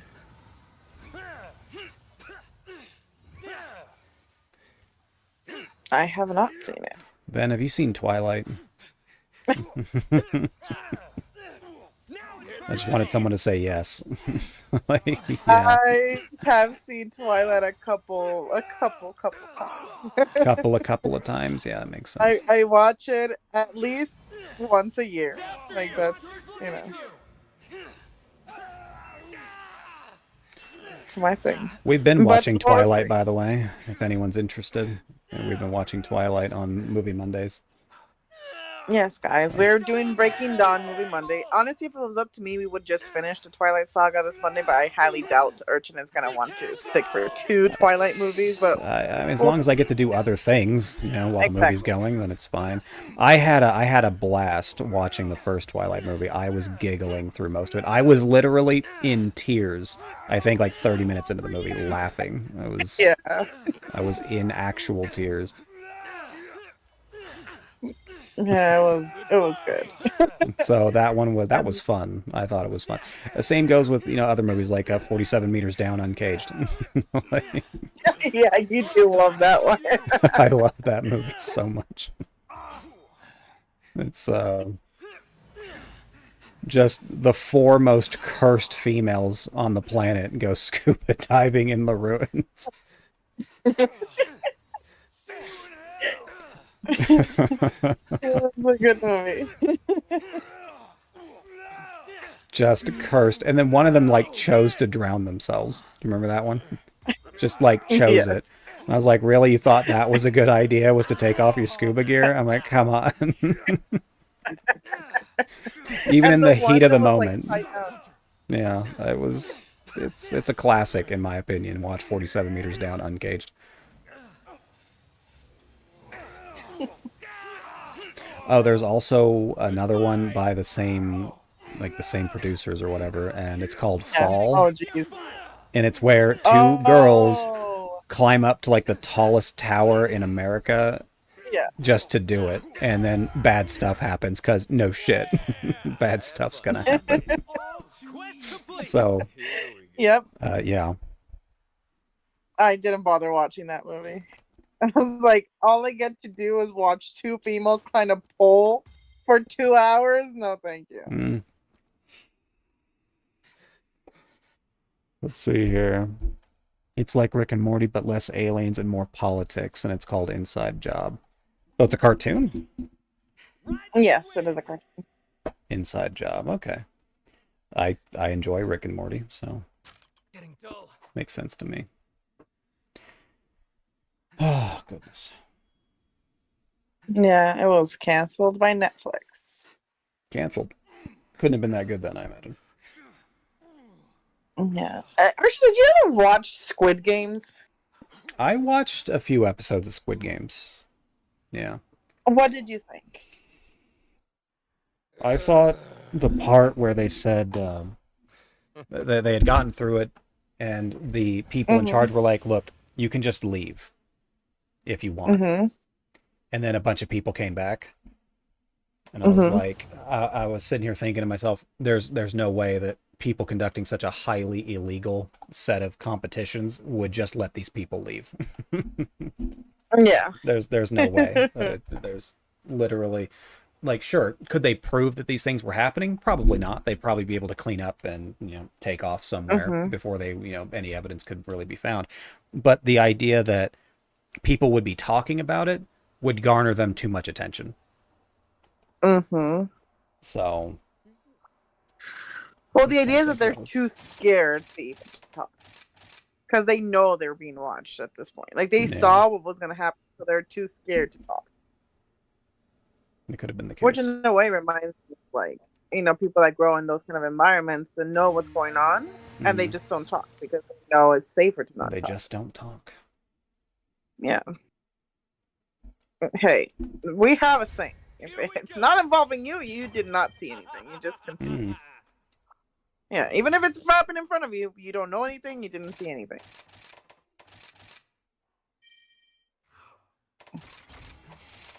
Another MBTI related question. Let's go. My favorite cheesecake is regular cheesecake, by the way. Although I like pumpkin pie cheesecake a lot. Pie. I'm a big fan. Just in case someone wanted to know, or send me a cheesecake that isn't, riddled with poison, then yeah, just let me know. I knew you were going there. Which,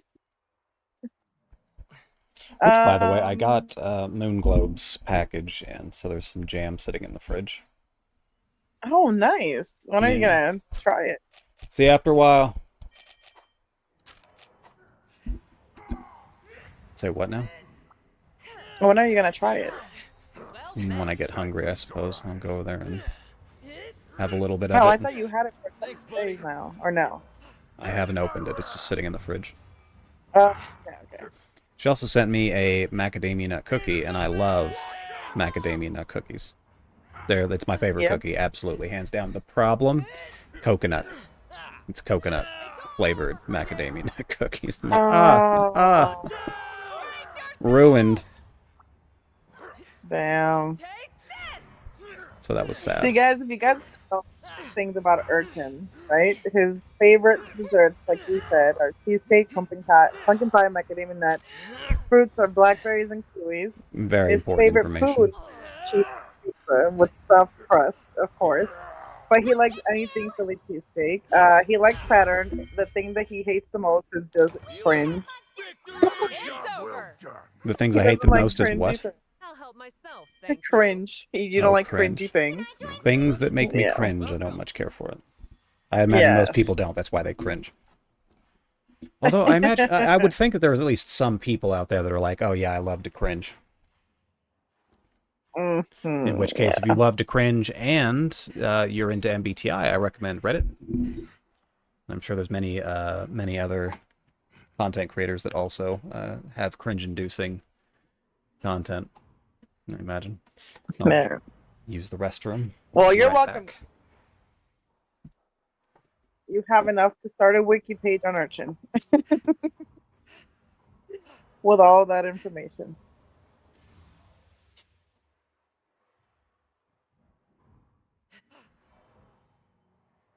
Why is he in the MBTI community if it's 90% cringe? That's a great question. I mean, he's just not really in the MBTI community. I don't know if you realize, but he has his own little separate section where he doesn't really know much about the MBTI people or doesn't really watch other YouTubers. So he doesn't have to worry about that.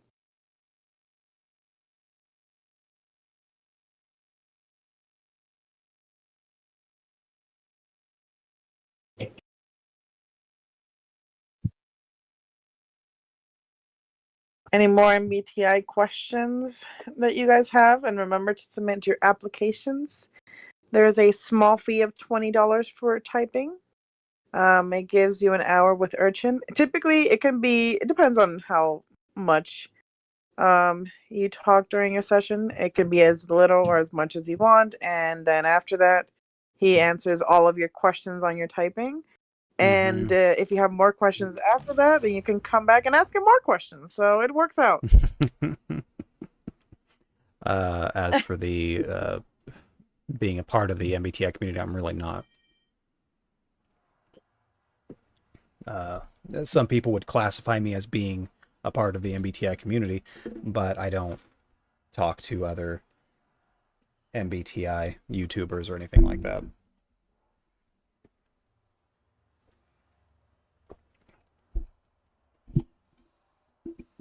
Like I've been dealing with incorrect information from a myriad sources for 10 years, and I just stopped putting up with it. Although still, I would sit Melissa Talks down for a private session to figure out what her type is. Yeah, I wish she actually would let you do that because I'm curious.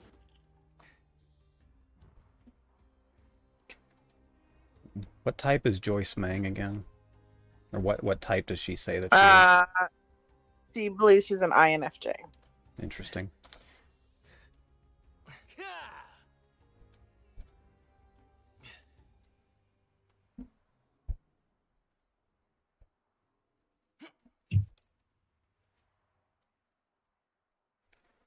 I do wonder why an INFJ would spend that much time on MBTI. Maybe she only does it like once a month or something, like she goes on cam or something. I have no idea. Well, Frank James also believes he's an INFJ, right? Does he? Isn't that what he believes? Maybe not. What if you want to be retyped by Urchin? Oh gosh. Retyped? I don't. Sure. There Sure, would be you no can do it need right to now. be retyped. And by the way, that's Sleepy. We all know what Sleepy is. But if he wants to spend some money being retyped and letting us have a psychology session, then sure. Submit your application for a second retype for you, Sleepy. Although we all know what type you are. I just want to make that very, very, very clear.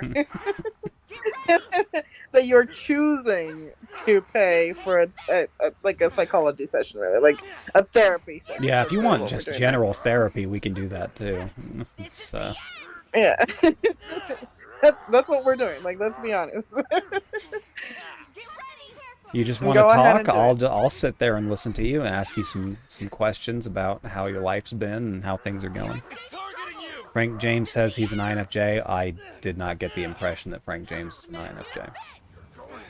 So my assumption is that Frank James is an INFP, most likely. Big on personal feelings, big on emulating other people, because duh. And then he would be another one of the 90+% of the community that believes there's something that they're not. Can you imagine? Bomb set. Mm-hmm. And that's it. No need to argue with him about it either. Although I wouldn't mind. Get ready. You wait. Every type is $40 Sleepy, so just so you know, you can apply, but it is $40 for a Listen retype. to me now. It's $40 for a retype. It's somehow more expensive the second time around. Bye-bye. Impressive. Impressive. I'll end I'm this! bringing the pain.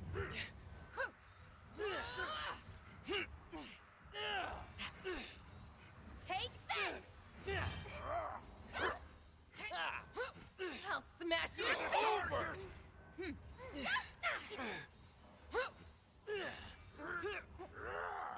Okay, Sleepy. Like I said, you can submit your application. We'll do it as soon as this stream is done. We'll type you. I think he's joking, right? No, he's not. What if the core cognitive functions you've been preferencing for your entire life are all of a sudden different today? What if? Oh, that part. Yeah, he's joking about that part, not about the typing session though. Okay. He's very serious about this, the typing session. Put down a bomb. He likes being typed. Do you have a piss jar? I do not have a piss jar. Yeah, he does. I mean, I have, a toilet. I mean, that's jar-ish, right? I mean, you put stuff in the toilet. Um, This is the end.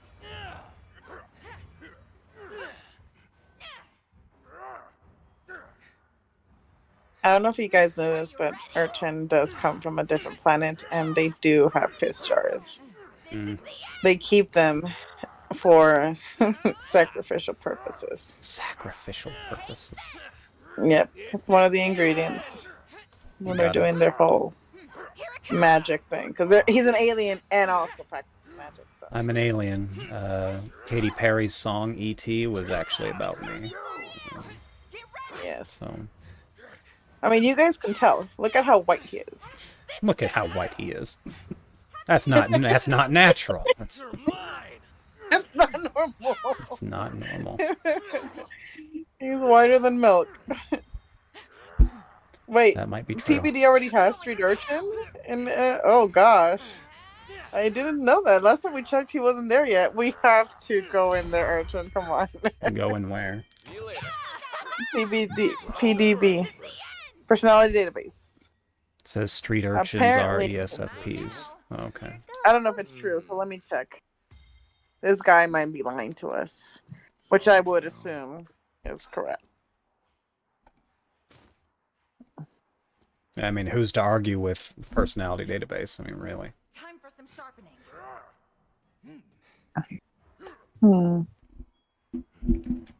I would argue with personality database only to have fun. At the very least, to have fun. Yes.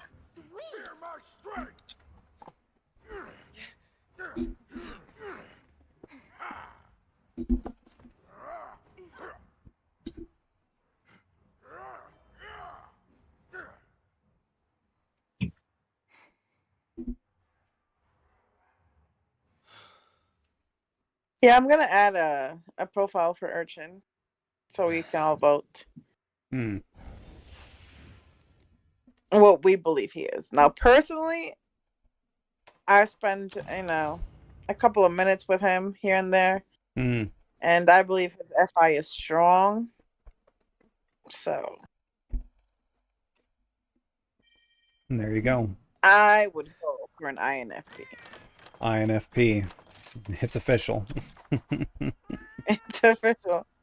Trust me, guys. That's my That's your diagnosis. whole. Yeah. It's just Okay. what it is. Yeah. Good enough for me. What the hell do I know? I agree. I know you better than you know yourself.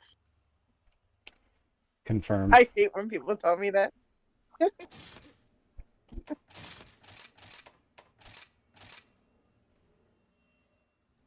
Do one of Mr. Piss Jar. What? You guys are really going in on this jar.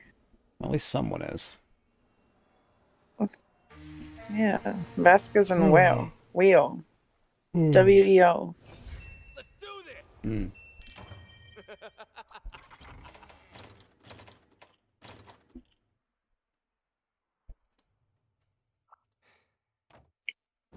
So guys, tell us what personality types do you guys, what you guys are and what you wish you were. See if they're different. And why you would like to be that personality type.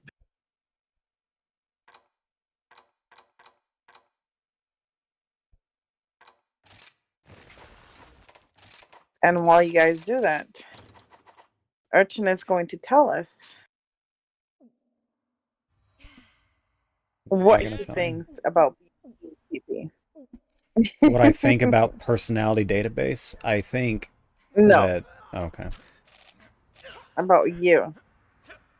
What about me? You being an ENTP. Yeah. What I think about it? Very kind. Thanks. Yes. I think it's accurate. Thank you. Very kind. Why? Because I fit the characteristics of an ENTP. Even down to the wasting time doing frivolous things because everything else seems boring and tedious. Yeah, but that could also be an ENFP. It could be. ENFPs are going to be more practical than I will be It's targeting you. about, you know, real life things and keeping their life together.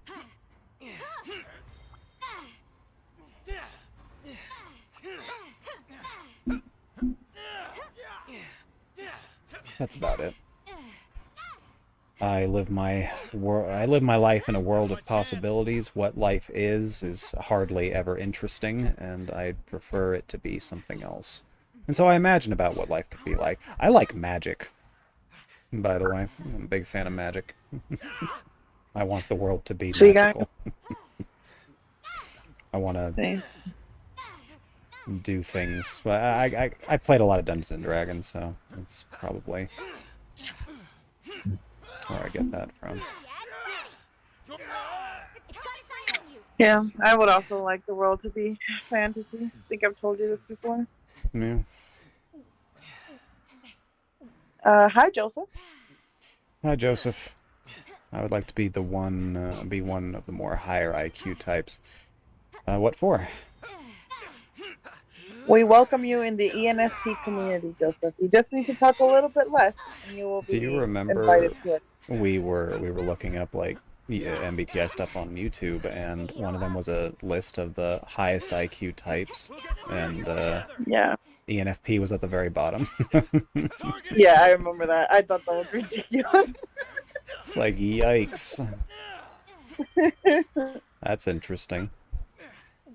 Sure, we don't have TI, but like that doesn't mean anything. Well, I mean, we don't have it in the primary power, as I can say. That doesn't mean we don't use our brains.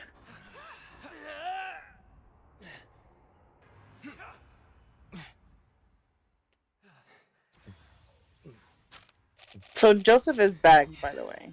Welcome back, Joseph. How was life?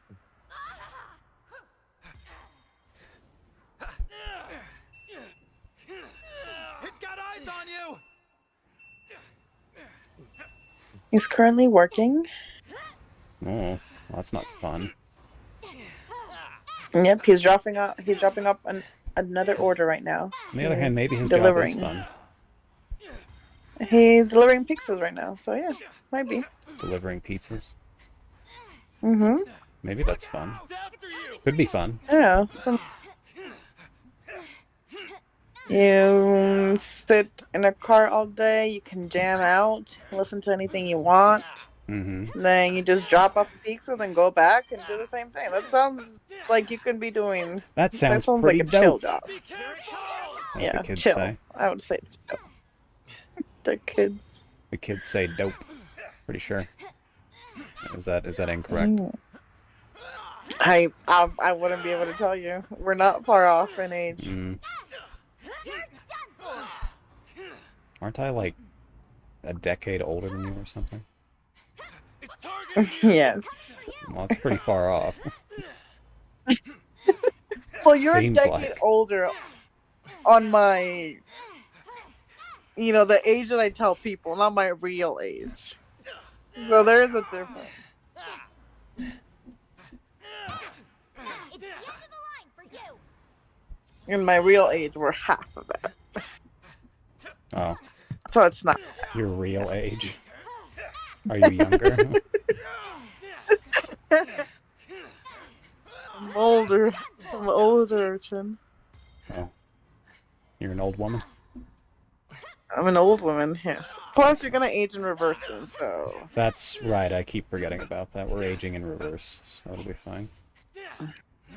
So, Right, Urchin, yeah. what do you think about comedians? What do I think about what? Comedians, Angel Vasquez asks. What do I think about comedians? They're supposed to be Yes. funny people. Do I have some favorite comedians? Yeah, I suppose I do. My favorite one was Greg Giraldo. I believe Greg Giraldo was an ENFP. And certainly my favorite comedian. Followed closely by, like Dave Chappelle. I like Dave. Dave's fun. Incoming. This one's gonna hit hard.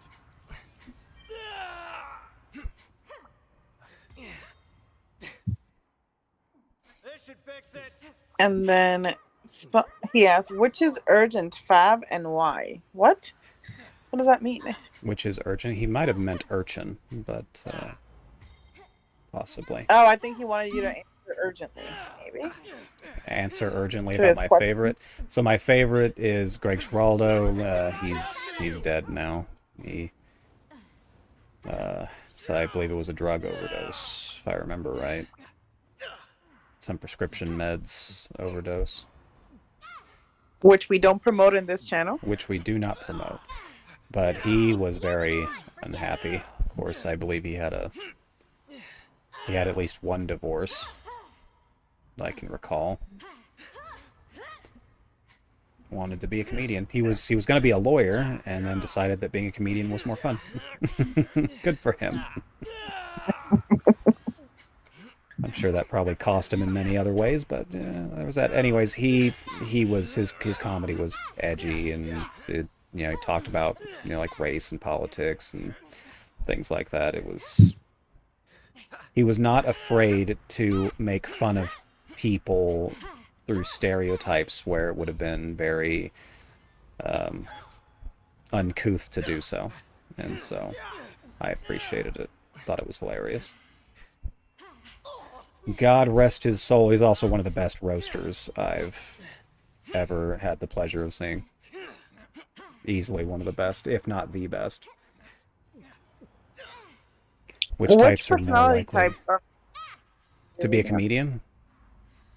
I don't know if there's a type that's more likely to be one, although in terms of being a good comedian, obviously being willing to go against the status quo and talk about those things. So yeah, ENFPs could do that. ENTPs would also do that. But I'm sure there are other types that were just told that they were funny throughout their life, and so they decided to become comedians. And there's a great many comedians I do not find funny. So.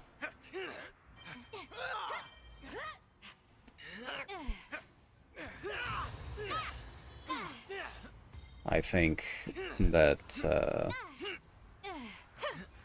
ISTPs can be funny so long as they can get away with their humor. Have a taste of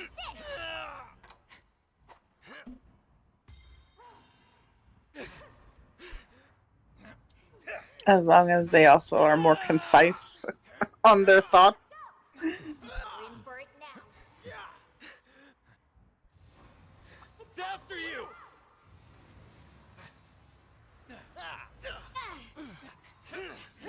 Risen Crimson Glow Valstrax is just the worst. Oof. Guys, See you I think later. we're, 15 minutes away before the stream ends? If you guys have questions. For the end of the stream. I'll put this to Here good we use. go.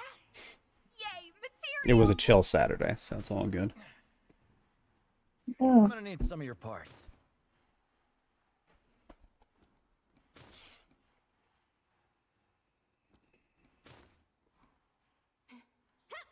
Move.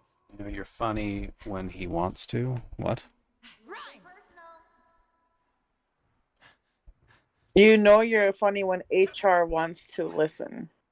Perks of the job. When human resources wants to listen?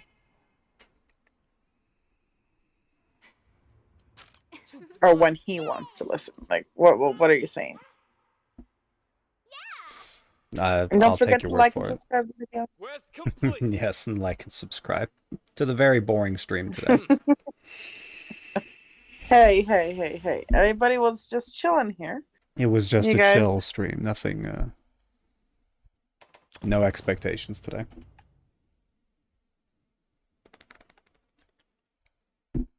Oh.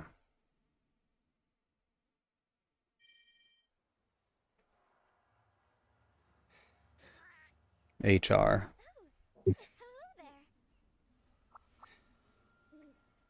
You got me. What about you, Ven? What about me? Yeah. Things to talk about, I'm waiting for my questions. food to arrive. And if I could type my food, I would type my food as a type that's delicious. An ESTP. My food would be an ESTP. Your food would be an ESTP. Sure, why not? Dave Chappelle's Yeah. an ENTP. Yes. Like, very blatantly, especially with his latest specials. Like, it was very obvious. I would agree. I have come to realize that if I understand someone's perspective, not to understand it, but if I agree with someone's perspective and I'm not branching out on what I think that they might be thinking incorrectly, then I believe they might be an ENTP / ENFP. One of the two. That sounds kind of biased, Ben. Hey, Cool. hey, I wasn't trying to be biased. It's just like what I have discovered. Oh, okay.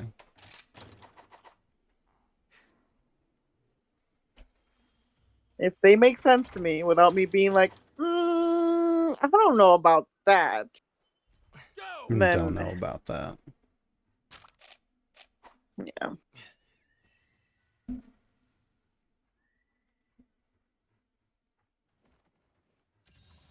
Okay, Tyrone Biggums.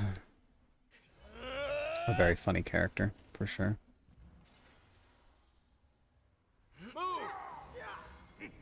Okay, what about Eddie Murphy? Eddie Murphy? I don't know. Although I suspected that Charlie Murphy, his brother, was ISTJ. Huh. Yeah. Although Eddie, like I don't watch and or listen to really anything about Eddie Murphy. So. Wow. Just didn't Why find him not? funny. I found his brother to be hilarious. God rest his soul as well. I believe Charlie Murphy passed away from lymphoma. Yeah, he's gone. Yeah. He's gone. Really good. Nice riding. Bye-bye. Goodbye. He would have needed a, if I'm not mistaken, now I'm not a doctor, but when you have lymphoma, you need to get a bone marrow transplant at some point. And if you're African American, finding a perfect match is difficult at the very least. It's extremely difficult, and it's quite possible that they didn't find a match for him. He was on some episodes of Black Jesus, and you could tell that something was wrong with him. He lost virtually all of his body weight. It was very sad to watch. I mean, not watching what he was doing. What he does in the show is hilarious. It's just knowing that he had a very serious medical condition, and knowing that he was obviously... So did he have leukemia then? It could have been leukemia. I actually don't remember. I thought it started with an L, though, I'm pretty sure. Don't remember exactly what it was. I didn't even know Eddie Murphy had a brother. He had a brother. The first time I saw Charlie Murphy was on Dave Chappelle's skits about Rick James. I have never seen those. You've never seen that, though? You have to watch them. They are the funniest things I have ever seen. Those skits. Oh, you'll put those for me later then. I will. Don't think I won't. I know you will. Say goodbye. I have realized he'll just be like, oh, he'll stream it, and then I'm there, and then I don't leave, so I just watch it. He did that with Rings of Power. That was the worst thing he has ever done. Rings of Power. Nah, you had a good time. I'm sure of it. Did I? Maybe? Monster's targeting you. I mean, at least you made it enjoyable. I tried not to complain. I really wanted to just say much more. That was atrocious. It was atrocious. And she doesn't even like Lord of the Rings. What? No, I love Lord of the Rings, guys. I love Lord of the Rings. It's the best movie ever made. Like, if you ever ask me, what's the best movie ever made? The Lord of the Rings. Like, there's no other movies that could be better, in my opinion, than those. Now, the script could have been tighter for Legolas, but other than that, it was great movies. Everything about them is great. The way that they portray honor, respect, just the journey of the characters. And I'm really talking mainly here on Aragorn. Like, his character just was amazing. Like, he truly embodies what I believe. What you believe? Healthy man. Like. Oh, a healthy man. Yeah. What about Lord of the Rings 2, Electric Boogaloo? My favorite movie. The Two Towers was my favorite movie. That was the first Lord of the Rings movie I watched too, by the way. I was 8 in Arizona. My mom was watching it in movie theaters, and she left me at the park at night because she forgot about me because she was too enthralled in the movie. And I was there just waiting for her in a dangerous park in the middle of the night while she watched Lord of the Rings. And then apparently my stepdad told her, hey, you have to go pick her up. And my mom was like, fine, I will go. I'll have to miss the movie. And then, she raced to pick me up. And, she was like, but you have to come in. So then she raced back to the theater. And thank Jesus that she didn't miss the war, or else I don't know what it would have been of me for imposing on her time. Wow. Yeah. It was a day, but I still remember that because I was alone in the dark. Be needing this. I'm gonna need some of your parts. Hello, Vonda. I wasn't dealt a bad hand, or that the world was just more accommodating to certain type. Well, yeah, this is a This is a sensor world, whether it be introverted or extroverted. That's, I mean, we live in reality. And so if you have a preference for functions that care more about what's going on in reality, then you're going to have an easier time, generally speaking. Move!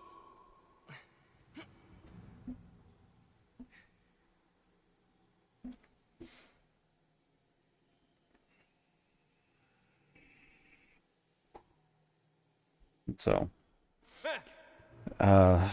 being a preferenced introverted, or no, not introverted, but being a preferenced intuitive type isn't necessarily all it's cracked up to be. Of course, most people push certain false impressions of the types and how they behave, and but truly being an intuitive type is not all it's cracked up to be, for sure.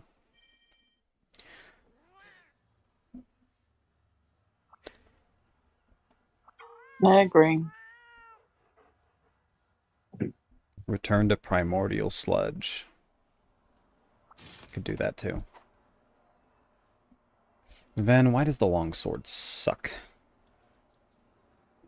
Because it was probably doing a lot of damage and people asked for it to be nerfed and then it got nerfed and now we have this.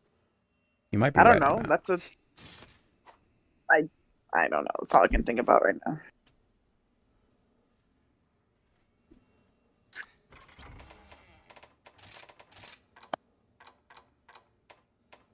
Let's switch axe.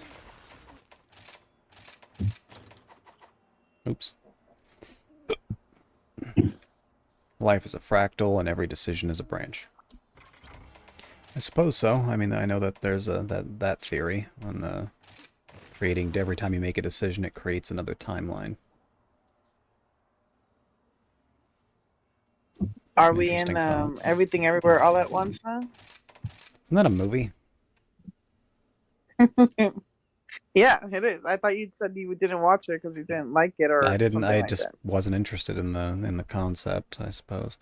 Like I've seen enough weird Mm-hmm. kinds of movies that may or may not make any sense. Although I heard it got good reviews. I loved the movie. I cried.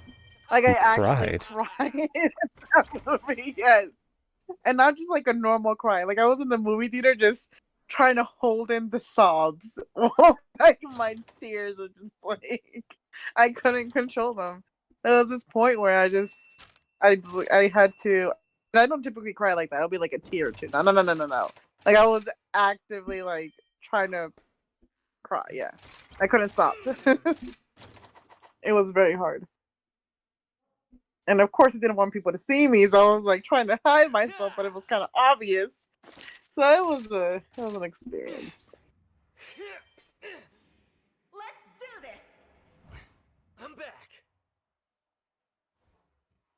Yeah, I would have thought you would have seen the movie because of like the concept. No, yeah, of it seemed like it would be my kind of movie, but I've been kind of I've been burnt out on. I'm too worried Yeah. that I'm gonna be irritated by the movie. So Yeah, that makes sense. That makes sense. and I'm a master of what I suspension of recommend- disbelief, but I've been having to suspend belief for a long time now. Yeah. It was would I recommend it to you? I have to think about it because I don't know.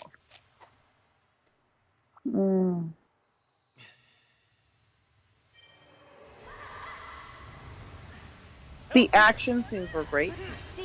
Mm-hmm. Well, that's good. The way of the story, the villain, that's the part that doesn't make a lot of sense. It makes sense in a way, but I don't know. I wish it was developed a little bit different. Like it's an unexpected. I mean, you know who the villain is the whole time. It's just the storyline. You were expecting maybe a little bit more in the end. When it comes to the villain, right? But I understand why the villain is doing why the villain is doing it. Like, at least that makes sense. You know how sometimes villains are just like, oh, I want to destroy the world. Why? Like, why do you want to do that? It makes no sense. Is it like one of her copies is evil or something? No, no, no, no. It's Okay, not the because I'm like, coughing. yeah, I already watched Jet Li's, I think it was called The One. Anyone remember that one? Where one of the a Jet Li from another timeline, where it was able to like jump to other timelines, like it's part of their universe. They had that technology, and every time one of his other timeline versions of himself died, he would get stronger, and so it was what's the worst personality type for a villain? Well, I mean, define what it means to be bad, I guess, or to be the worst. Like the most evil, or seemingly the most evil. I always imagine what it would be like for some of the introverted feelers to just all of a sudden be evil one particular day. Because they would have a much more detailed understanding of what it is to cause pain and suffering to someone. Wouldn't just be on a physical level, it would be on a much more psychological level.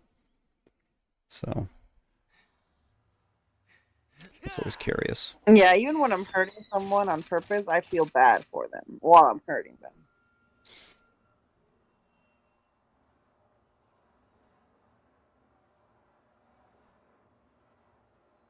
Why aren't there more Okay, so ENFP we are. villains?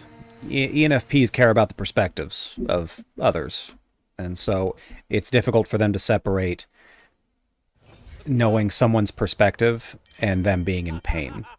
Like, they can't. It's much more difficult for them to separate the two. So when they see someone who's clearly in suffering, it bothers them greatly, and so it's much more difficult for them to actually be a real villain. Although we talked about that not too long ago. What did we talk about? Talked about what it would be like to have an ENFP villain, I think. Yeah, but I asked you that like privately. It wasn't in the stream. Oh, okay. Yeah, I was asking you that question. It would need to be like an ENFP who was scarred by personal tragedy, and at that point they're hardly a villain. They're more just a simple antagonist, not really villainy, I guess. Okay. Let's say they Well, there lost you a go. loved one that they had been taking care of for like most of their life, and then they died, and then they had to do some bad things to get that person back, like some mystical way of resurrecting them. And they end up doing some bad stuff.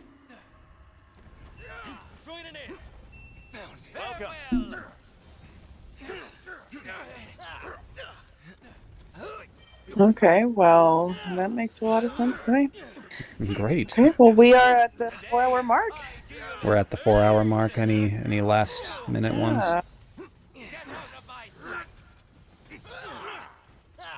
Don't all types that prefer an E enjoy the perspective of others?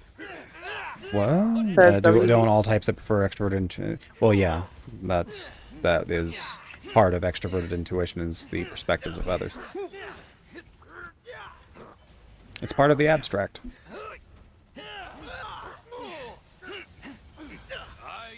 Literally, things that exist as thought, which are the thoughts of others. Possible thoughts of others, anyway. 4 hours, yes. I've been here for a while.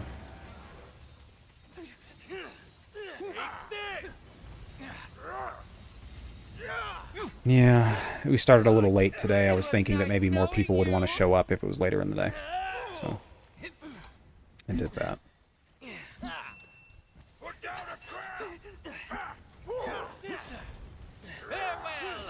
What time is it? So I actually don't know. 5:38. That's about right then, yeah. Yeah, you Maybe started at- some minutes shy of 4 hours, but Yeah, it's about wouldn't 8 it minutes. be away hard from for an ENTP to have a hard time being a villain? Well, no, because an ENTP doesn't care about the feelings of other people. They can understand them, Yeah, they they can don't have a manipulate thought. them, but they don't really care. The feelings are more of a foreign concept. It's murky, it's subjective at best, and ENTPs don't necessarily care about those things. Like what it means to have feelings, or what feelings are valid, or what feelings make the most sense, things like that. It's not something they're as interested in. I'm not saying that every ENTP ends up becoming a villain. I mean, they can understand that. There's, most of the time I tell people I don't really care to see unnecessary suffering, because some suffering is, of course, necessary. But unnecessary suffering, we don't need that. It seems like a waste of time.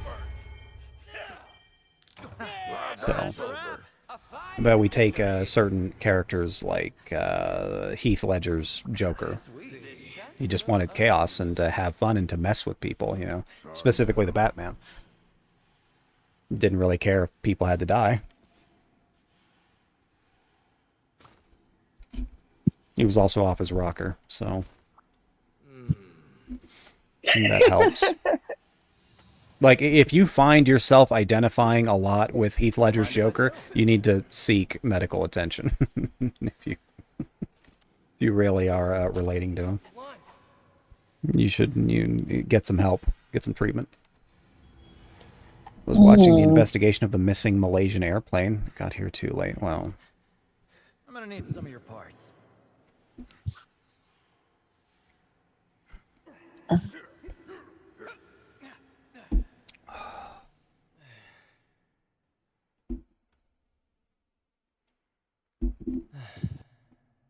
Yeah, Vonda,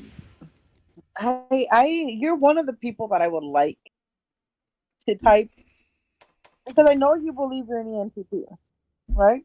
But I still would like to type you because your answers are very different to me, so they're interesting.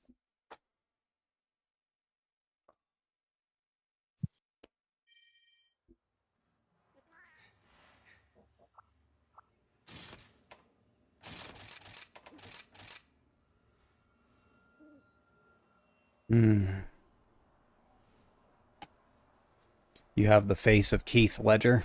Keith Ledger? Well, is that the Heath Ledger's cousin, brother?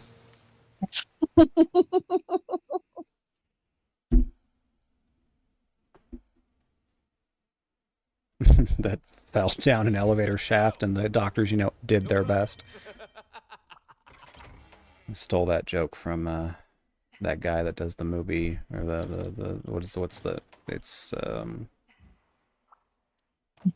he does clips for, they're like movie pitches or something. I'm sure he has a name.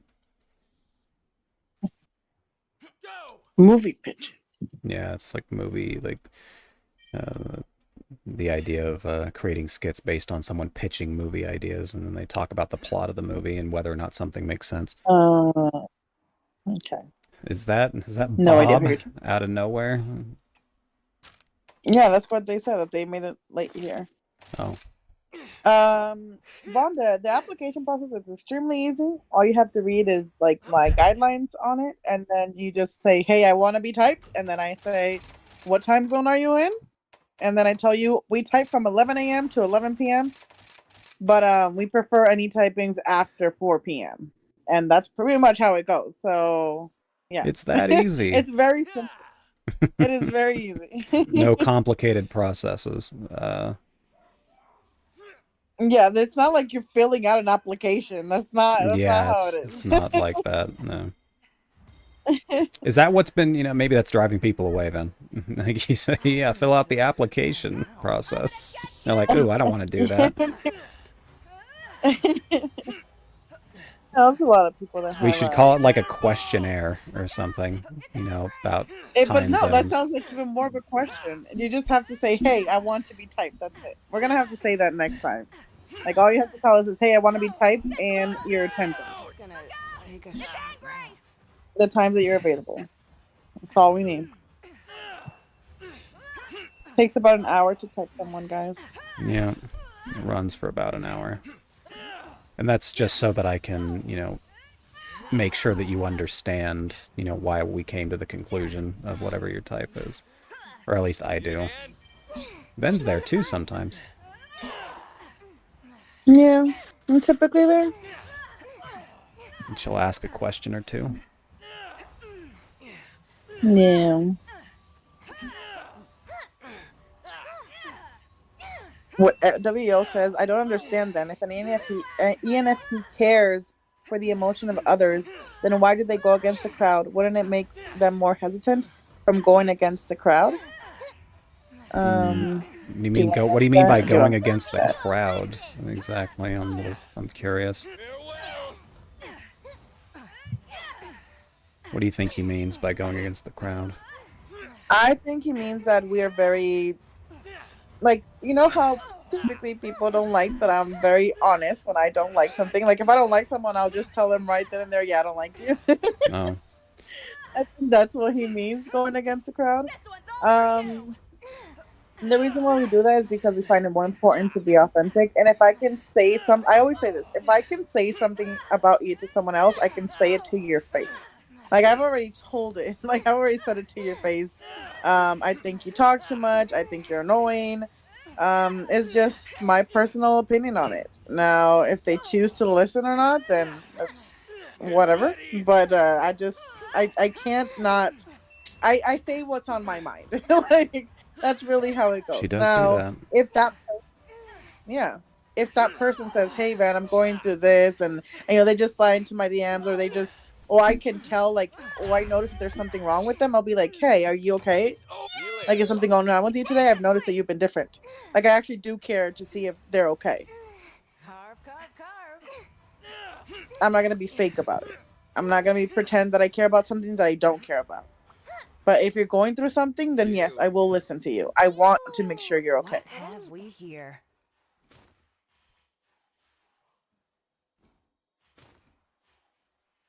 Here goes. It's like when I ask Urchin, like, how are you doing? Or, like, I don't know, if I can tell maybe he's not having a great day. Like, I wish he would tell me. Here we go. Because at least I know how to be more, I guess, supportive in a way. Like, I want to, I would change myself to make him feel more comfortable depending on what he wants. But, this man doesn't really talk much, so it's kind of hard to get that out of him. But the reason why I do that and why I want to know the people around me is because I want to be whoever they need me to.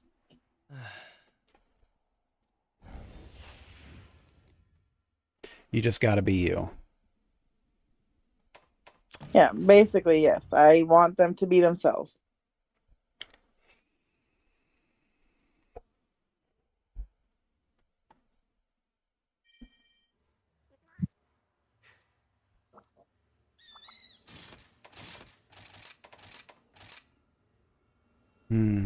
Well, Is that about it then?